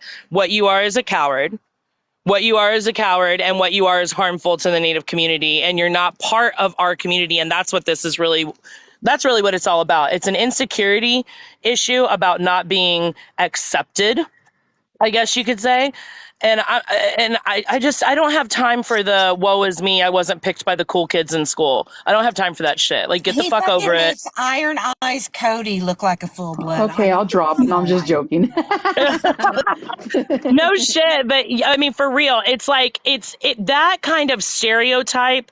There's other people who do it on this app too, but that kind of stereotyping us as if we're all just peaceful Indians and we're just here to be, whatever, and make everybody feel comfortable and welcome. No, you can get some with that shit. Because, like, we are a people who are still under occupation. We are still facing genocide. We do not need to be polite to the people who are causing us harm. And so I think that type of perpetuating that type of rhetoric of we all have to be peaceful and like learn how to, like, oh, you're all my sisters. No, not everybody's my sister. Stop that shit. He And can be peaceful on my dick, as far as yeah, I'm exactly. Just stuck on my left anyway, but Oh my God. but anyway, but like, no, and I think that's like the main issue is that even if you don't have a direct beef with this person, that you need to be willing to call out this type of toxic behavior, like when it's seen, because toxic positivity is a thing. Toxic positivity is very much a thing. So the idea that you have to find the silver lining or the good in everyone when those people are causing you and your community harm, like, that is something that we need to disavow ourselves of. Like, we don't have to tolerate the type of gaslighting and abuse, like when we are trying to stand up for our communities and say, hey, this is wrong, this is harmful. And they're like, oh, well, there's two sides to every story. No, there's not. Sometimes there's three, sometimes there's four, and sometimes there's fucking one. And that's the reality of the situation. That's the reality of what we live in. And I think that, so the most recent issue for me as an Indigenous woman who is raised in my culture and a mother of Afro-Indigenous people, there is not a single solitary excuse on the face of this earth for allowing someone to say the hard R word repeatedly. I don't care if they were saying, oh, I was called that. I don't know anybody. Like, there's absolutely no excuse to allow it to be said and then to be like, well, no, like, shut the fuck up, Elmer Fudd. And let's bring up the fact that he ran to Granny Coy Bundy's live begging, can I please have permission? And basically, I'm paraphrasing it. Can I please have permission to say the N-word with the hard ER? Because, I was called that going on, oh, God. Yeah. No, there is not, you idiot. And it's ridiculous. And you try to drag the black community in on it to validate. I get to say that because they said, no, you do not. You are the same fucking moron that said that your New Mexico flag tattoo on your neck was a Lakota medicine. No. That's so beyond insane. Well, and here's the deal. There is a formula to this type of behavior, these quote unquote reconnecting, I'm going to be a spiritual or community leader type face, whatever. First of all, they blanket claim pan-Indianism. They appropriate Lakota spirituality.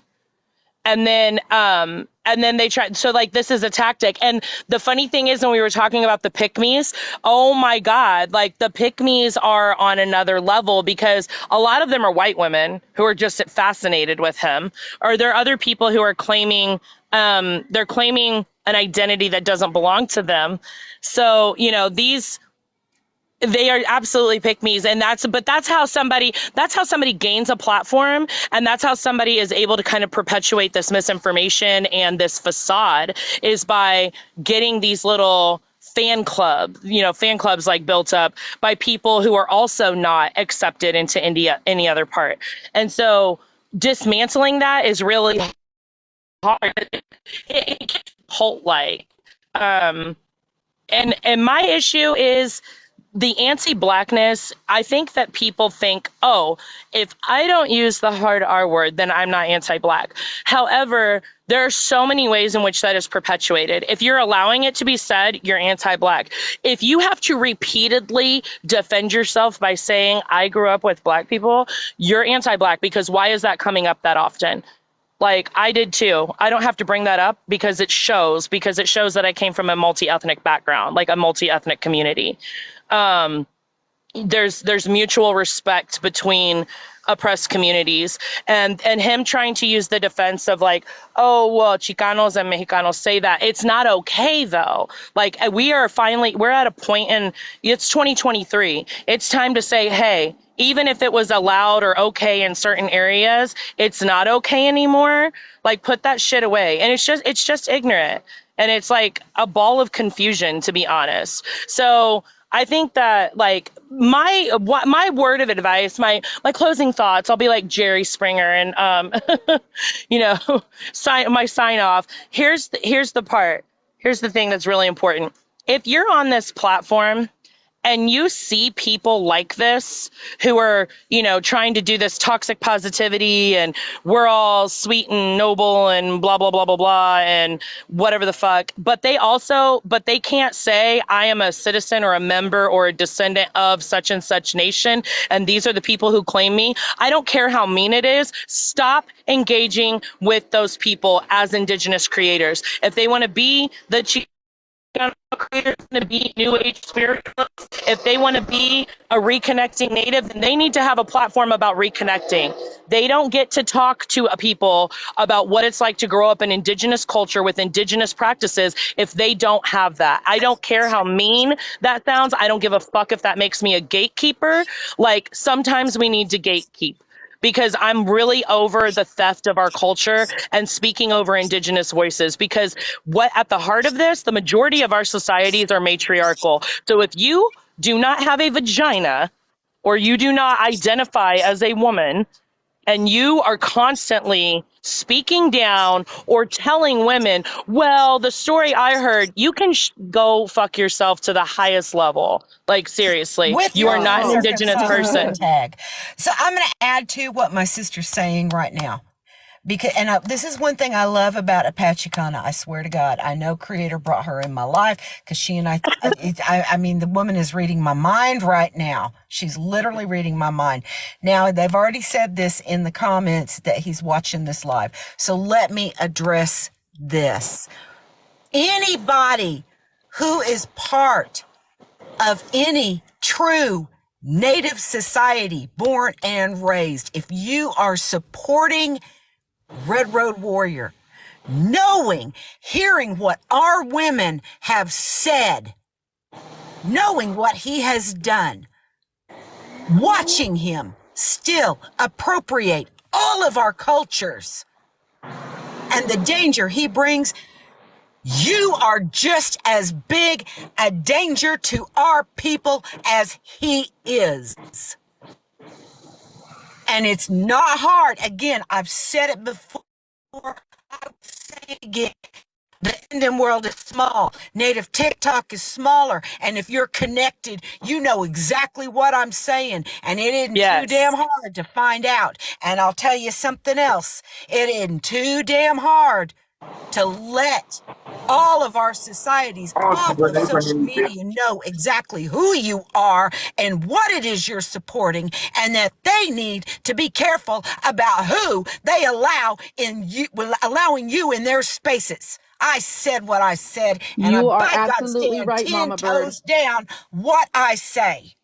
You're absolutely right. My elders were vetting us too before they accepted us into the into the circle. Basically, they vetted us big time. Guys, can I just say, I want to say that Red Street started off his live claiming to not care. And now he's listening to us from his live. So here's the deal. I gotta drop real quick for a little bit, and I'll come back up because I'm at a party. But hold up. But let me say this: if he's listening, first of all, my left nalga is available for any of you and your cult followers to kiss at any time. Okay. Second of all, I tried. If you're listening to me, I tried to be cool with you.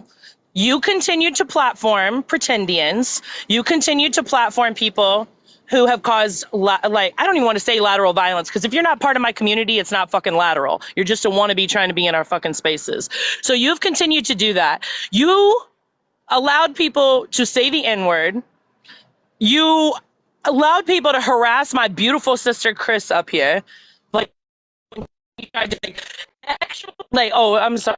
Say and grape and all that, I'm going to need for you, if you even think that there's a sliver of a doubt that the person who's being accused might be innocent, I need you to shut the fuck up and have that conversation offline. Because if you have a platform like you do, that's not the place to say that. You do that in fucking private. You have a conversation about that, about, well, this is the reason why, whatever. You don't do that online where there are hundreds, potentially thousands of people who can listen and then can go and use that against that victim or the alleged victim. Like, I'm sorry, like there are instances where there are problems, but like where there is like gray areas, but that is not to be mediated in the court of fucking TikTok. And with that, I'm gonna sign off. I love every single one of you. I'm gonna sit here and listen for a little bit, and I'll be back.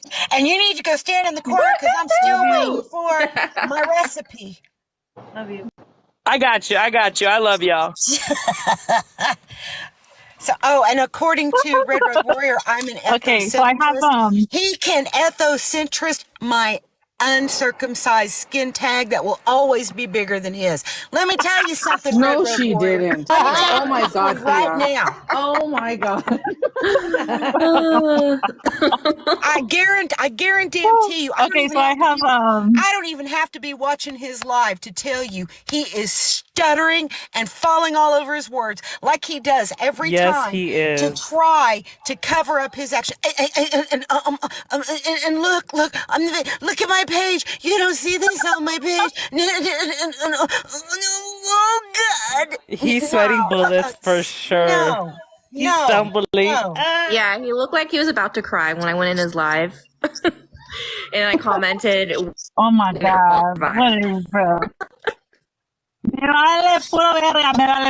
Anyways, and I'll tell you what, I have one if more. He's still playing this live, if he's still playing our live, and you idiots are in his live right now watching and following him, that tells me 10 times what you're about. You're not native, you're not indigenous, you don't know shit, and you're following anybody, and if you are trying to reconnect, you're doing it on social media. Stay back, because we don't need you.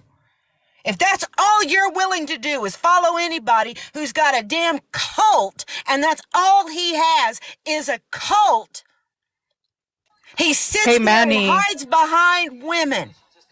He shields himself with women. What kind of native indigenous man does that? Not a real one. Not a real one. And you know what? Red Street, he better start thinking of another community to appropriate, because a real Nahua already stepped up to him and started asking him the questions. Who is your people and who claims you? Real Nahuas are coming out to him now asking him about his supposed affiliation.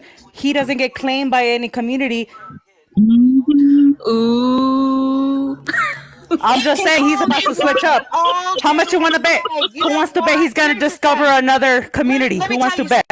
This idiot, this nutcase. You know what? Let me tell you the difference between you and me, Red Road Warrior. I don't live in a fucking basement. I don't have to live with family because I'm not allowed to live unalone. I can't live. No, I'm allowed to live by myself. I don't have to have a guardian because I'm mentally unstable. You do. I don't have animal cruelty charge in the state of Illinois for a damn puppy mill. You do. That's public record. I'm going to tell you something else. I don't have to sit there and stutter and I don't have to do that because you know what? I stand 10 toes down. You know why? My people know me. My tribe knows me. My family knows me. Born and raised with my people. Me too. Again, Red Manny. Again, Manny, the Indian world is small. Ask them who I am, because I'll tell you what, they'll know me, but nobody knows you except social media.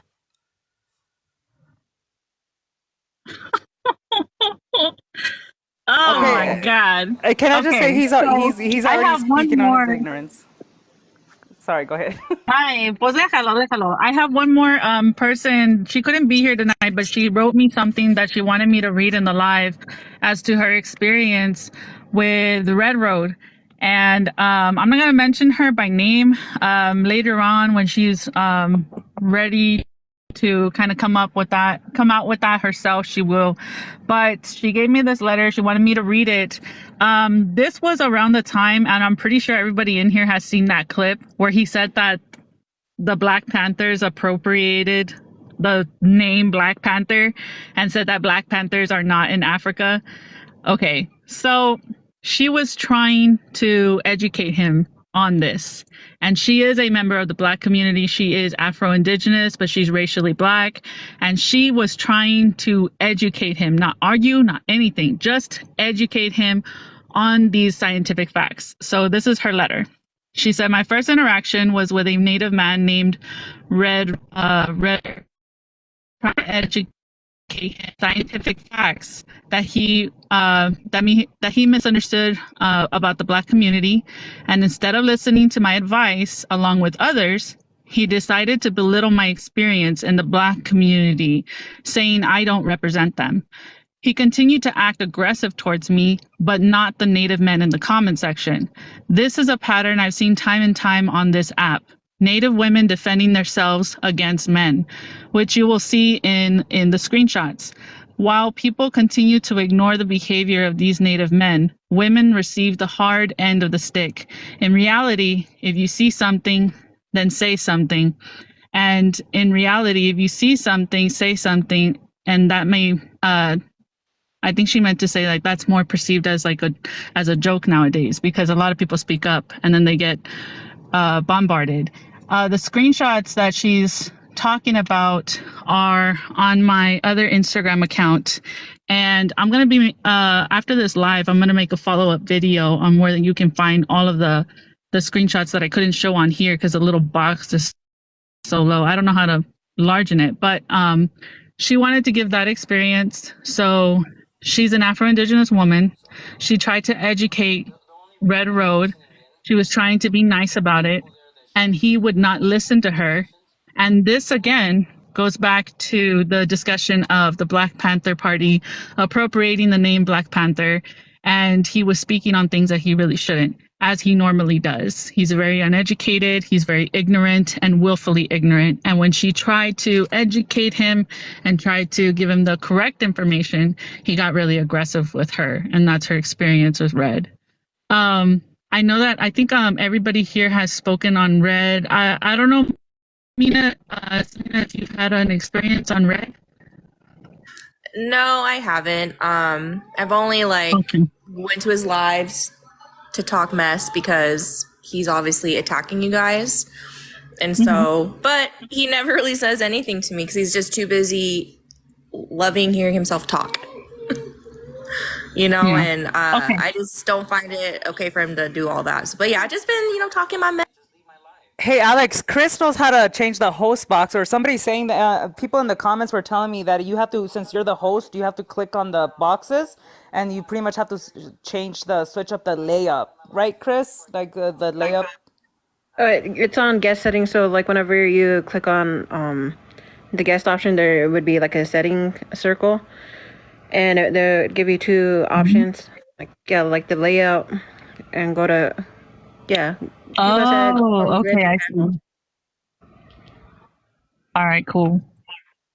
Red Get Street, ready for so them much for you receipts. living your Get best ready for life, them huh, Red receipts. Street? Look at you listening intently. Look at you just press. I bet your butthole is tight, isn't it?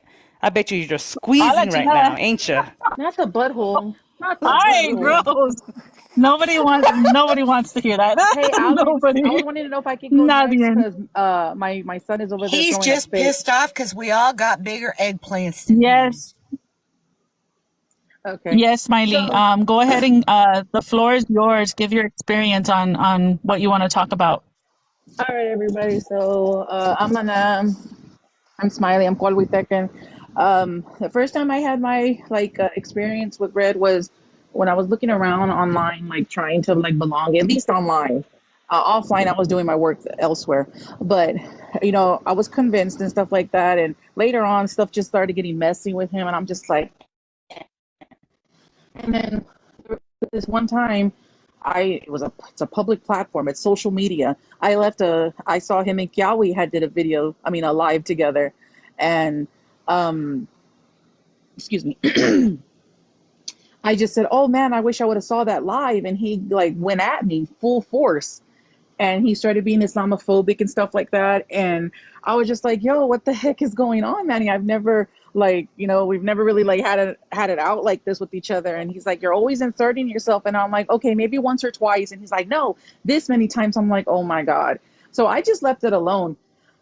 I didn't go off or anything like that, but it was just so crazy how he was just so quick to come at me for my faith. But we talked it out, but still, it was just like in the back of my mind, like, dang, man, if you can so easily go after my religion and stuff like that, what else could you go after? And I obviously see what he has done. And yeah, it was kind of hurtful at first. It really was. But now I'm just like, well, fine then. If that's how you feel, okay then. Whatever. I'm not everybody's cup of tea. And Yep. that's basically my experience. Okay. Well, girl, that's a whole headache. There's no reason for anybody to be coming at you because of your faith. No, I mean, he likes to talk about how he's very tradish and that he's very like into his Nawa ways now. First it was Purepecha. I mean, before that was Lakota, Quinta la Pinche Madre. I mean, he likes to portray himself as such a traditional native man, when in reality he's learning. He's still trying to find his tribe because obviously he hasn't settled on one. He was on hopping to one, and he's still learning. And there's nothing wrong with that. And Manny, if you're hearing this, there's nothing wrong with you still learning. But there's everything wrong with you portraying yourself as somebody who's got all of your little ducks in a row when you're with the rest of us that are reconnecting, or us that are, or individuals that are trying to find a tribe. Decolonizing or reclaiming. Like, there's nothing, yes, still doing the work. Like, you're still working on yourself. There's nothing wrong with that. But it becomes an issue when you get it to your head that just because people follow you on social media and attend your lives because they feel like it's a safe space for them, because they feel welcomed, that somehow makes you a speaker of indigenous people. You don't even know what tribe you actually belong to. You believed for a long time that you were Purepecha. You believed that you had the right to Lakota culture. You believe that you have the right to go and sell like native jewelry that you got passed down or whatever. Like, you have all these things that are mistakes that could be corrected. And instead of saying like, yeah, I fucked up, I shouldn't have done this, you always justify yourself, and then you end up victim blaming everybody else who addresses you, even when it's in private. the way that your friend Callie did. So it's like, it's very telling how you refuse to be corrected, much less corrected by a Native woman. And then you obsess over the Native women that address you every fucking time. And it's getting old and people are seeing it. And I really do hope that you're playing this in your live, because then your followers can see that there are several women who have had bad experiences with you. There are several women who have been impacted negatively with you. And there are some owner seats when it comes to you. So this is not just like, oh, let's just all hop on a hating Red Road Warrior train. This is, you've impacted several women. You've made women feel unsafe. You've made them feel like they were manipulated. Like some have even said that they felt like they were groomed by you. Some felt like they were used by you. Some felt like they could not be safe around you. Some felt and were attacked by you.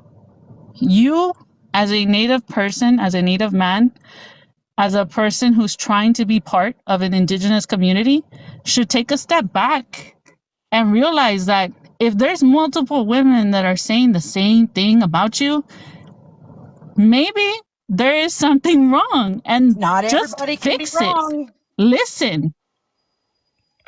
Okay. Exactly. So she's being nice. I'm not. I'm going to tell Manny what tribe he's a part of. He's a part of the internet tribe. He's a member of the Google clan. Oh, what happened? Oh, it's because, I don't ever keep my phone charged. No, he's a part of the Google clan Wikipedia band. He's a member of the internet tribe. And I hope all of his following heard that. The man you are in the live with right now, and I use that word man loosely, he is a member of the internet tribe. He is also a part of the Google clan Wikipedia band. And you all following him, you all supporting him, you all gifting him, y'all need some help. Yeah, because all of that is enabling his behavior. He will never see anything wrong because he still gets validation from everybody else that's over there. And can I also say, regardless of how long I've been reconnecting, whether it be 1 week, 3 months, 10 years, because you're reconnecting, Red Street, you're still reconnecting. I don't care if it's been 12 years, 40 years, you're still reconnecting. And and the worst part is, again, nobody even claims you. So what exactly are you reconnecting to? I'm decolonizing. I don't claim a community because a community does not claim me. And I have ancestry, indigenous ancestry. That's what I uphold, not your nonsense.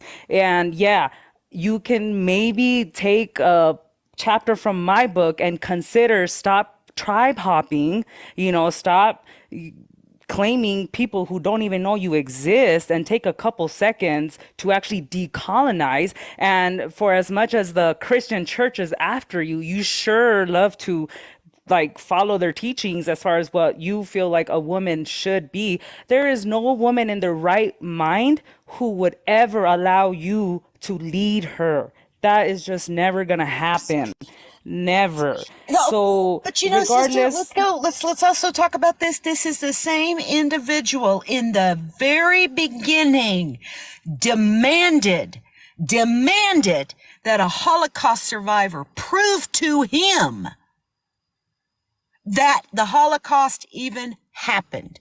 You prove that to me. Bitch, who do you think you are? That anybody has to prove anything to you? Nobody owes you anything. No one. Yep.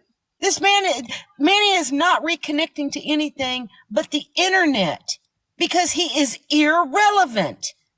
And that's the issue. That is the problem. He is so irrelevant that he has to be relevant somewhere. And he'll do whatever it takes to have that relevance, even if it means trying to believe his own BS and taking people that don't know what's going on, that have found out that they're Native. Oh, come to me. I'll teach you. No, you cannot reconnect on the internet, number one. Number two, you can't be the teacher when you haven't even made it to the level of student yet. He's probably gonna put out a video tomorrow of his family or something. Like that's his MO. He's probably gonna use his family as a He shield always again. does. Yeah, I do want to say something as well. There's With something I him. wanted to show you guys. Go ahead. This is what I wanted to show you guys. Mama Bird was talking on him wanting a Holocaust survivor, that they were in the Holocaust. This is directly the comment section that came. Hold on, I hear feedback. This is the comment section underneath a apology video that he did. And the apology video that he did was to basically say, hey, I'm sorry. I guess the Holocaust did exist. So my bad, basically. But in that video, he had said that the Jewish community was enacting genocide. That in itself is highly anti-Semitic. And because somebody decided to call him out on it, saying, how exactly does demonizing the entire Jewish community fit into your apology? Anti-Semitic. Instead of him taking a step back once again, he decides to rebuttal with saying, not demonizing anyone, so you are denying that what has happened with Palestinian people. And mind you, the person that he is speaking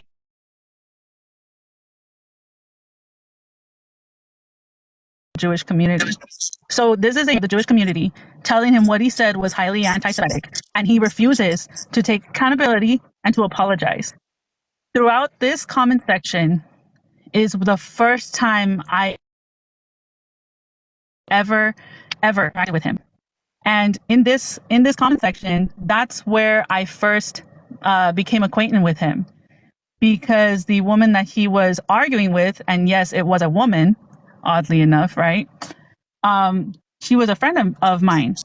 So in this entire comment section, underneath a video that he was supposedly apologizing for being anti-Semitic, he was once again anti-Semitic. And he was anti-Semitic because, again, he lacked the knowledge. He was uneducated and he was ignorant. And when someone corrected him, a woman, once again, he shows aggression, and he doesn't, and he basically just digs his heels in. He does not want to budge. And that's the thing, is that there are multiple women that have tried to correct him, that have spoke up against him, that have told him that what he's doing is wrong, that have told him that what he's saying is wrong, have tried to give him even sources for educational purposes so that he can correct himself. And he refused, because how dare a woman actually educate him? How dare a woman actually tell him that he's wrong? And it's a pattern every single time. And by the way, this comment section is over a year ago. So we're here in 2023, a man who over a year has had a series of behavior, a pattern of behavior, different women. At what do you stop and say, I won't support this individual? At what point do you stop and say, this person is a red flag? At what point do you stop and say, all of these women can't be wrong about this man? They all have the same experience. They all have spoken up against him. They all have been either harassed, insulted, or belittled, or manipulated. At what point do Native men speak out and say, you know what, you're wrong? Or go to his lives and say, you're wrong? At what point do people say, you know what, this is actually this is serious. This is affecting multiple women. This is affecting a lot of women within the Native community. Like, all of these individuals that have spoken today, even the ones that I had to read a letter that they couldn't be here today, in total, there was well over 6 women. And those are all experiences, not to mention the ones that couldn't be here today. So at what point do we stop and say, there's something wrong here? And Red Road, At what point do you stop and say, I'm impacting a lot of women in the same way? Maybe it's time to look at myself. Maybe I do need to fix something. Maybe I do need to work on something. And you can't say like, oh, well, let's make peace and let's just, so do you, including me. He's like, And the second time I make peace with you, I find out that you were actually talking about my child. he says we're part of a cult. He says everybody here is related So somehow. Sorry.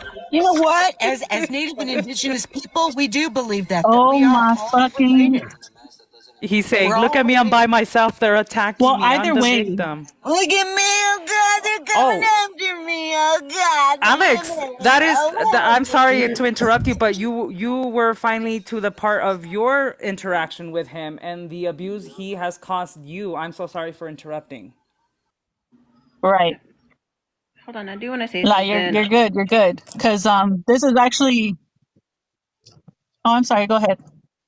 Um, for him to say that I'm reconnecting, I grew up with my Lakota culture. I am a Oglala Lakota woman. I got my tribal ID like right here. And I got the flag in the background. Like, I grew up with my culture. I grew up with my people. I have my own elders. They're not on social media. I'm not on social media like talking about them or anything or about our ways because I was taught to gatekeep. And for him to constantly bring up Lakota culture, he has no right. That's my culture. If you're not a part of Oseti Shikomi, then you need to stop talking about Lakota people and my culture. And yeah, I'm not reconnecting. I'm a title carrier for my nation. And right now, maybe I'm not doing so well, but I will get back into my culture. And I will definitely not be on social media talking about it either. Because my elders talk about my Lakota culture. And you better stop trying to dismiss anybody's indigenous experience. I lived on the reservation. You don't know me, I don't know you, but anything that I heard about you is not good. And that's all I want to say. And if you're trying to say that you're a Lakota man, I'm legit married to a Lakota man right here. He knows that you're full of crap. And Lakota men don't act like this. And the ones that do, that are siding with him, because I see several Lakota people in there, and it's like gut-wrenching to see that they rather stand with the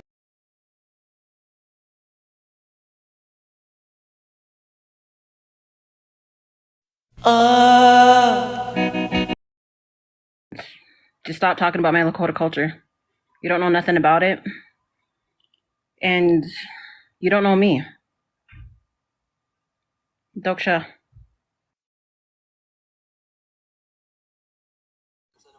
Yep. And that's very telling when somebody who hasn't even decided on a tribe yet, and today the flavor of the week is Nawa, is telling a connected indigenous woman who grew up with her culture and is in her own tribe that she is reconnecting. That's really telling. But there's a lot of I'm gonna go ahead and just finish off with my experience on him, and then I'm gonna allow men to speak because there is a specific person. Casey is one that I really want because I remember the interaction, and I remember how he would not let you talk, and I do want to give you the floor right after me. But basically, my encounter was that comment section, him being anti-Semitic, and me telling him, let me DM you on Instagram. And he did. He gave me his Instagram. I went to his Instagram and I was nice. And if y'all fucking know me, I ain't fucking nice. I'm a bitch and I don't give a shit. So I was fucking nice and I was kind to that motherfucker, and he still was being rude. But I told myself, I was like, you know what? I'm just going to be nice and I'm just going to carry the conversation because maybe this man can get educated. Maybe he could do better. He already tried to make the first initiative by making an apology.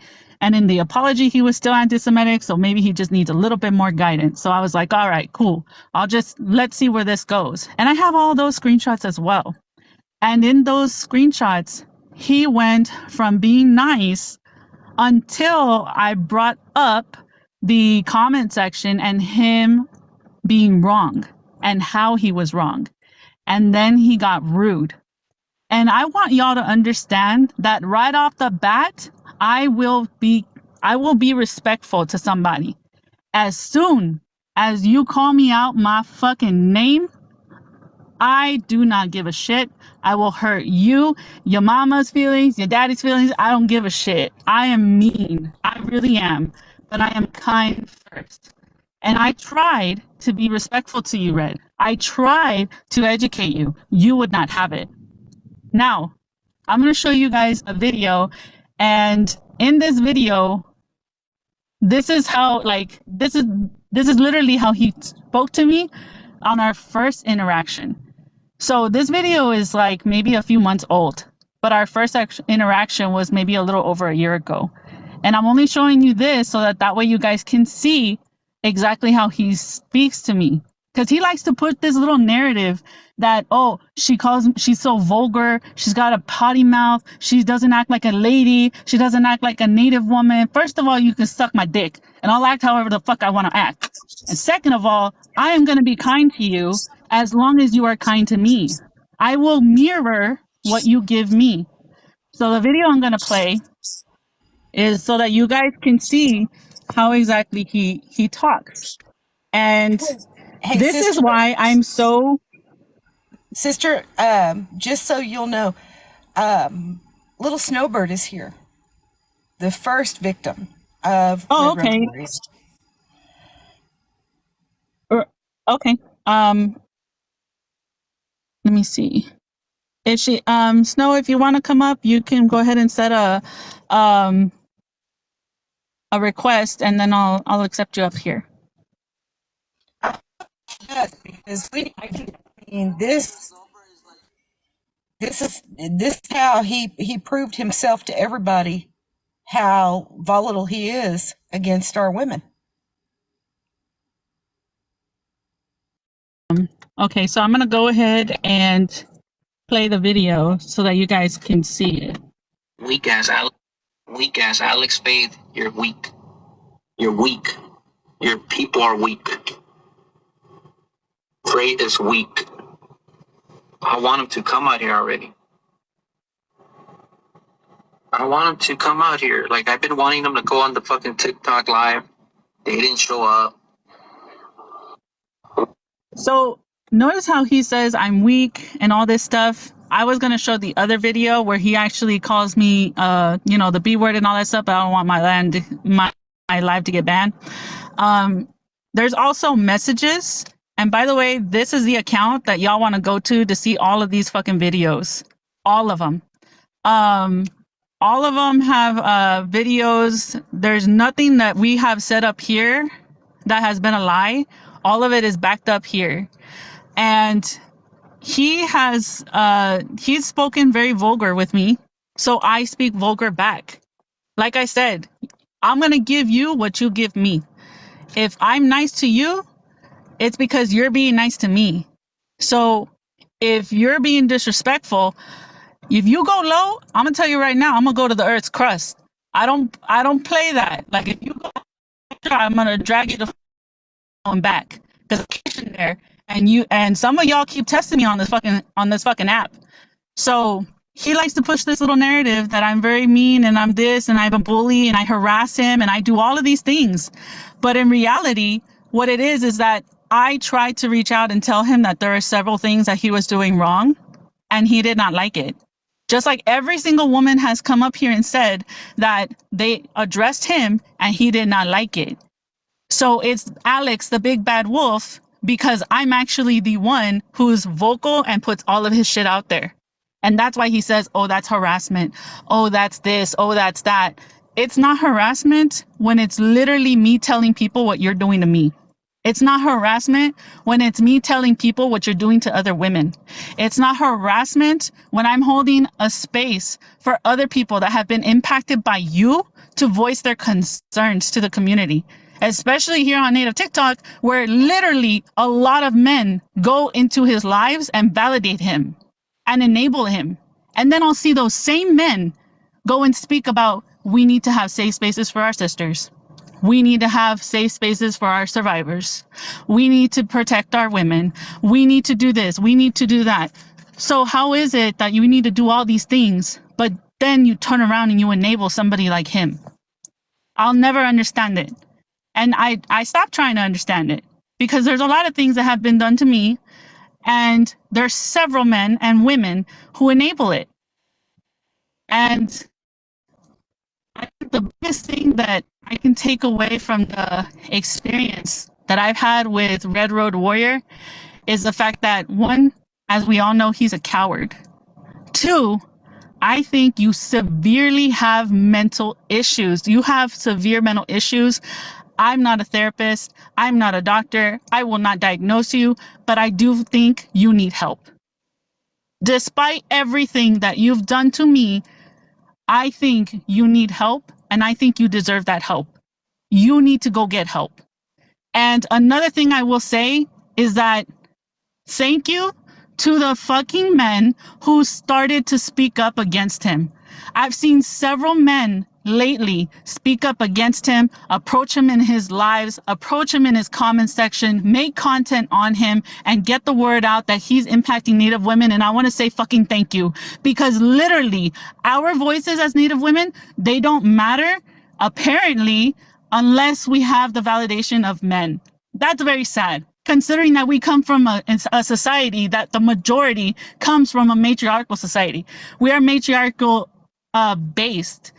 So when we have all of these discussions, why is it that we had to wait until there were so many women? So many women spoke today. So many women gave their experiences. So many women were impacted. So many women are hurt. So many women are negatively impacted. Why did we have to wait till the number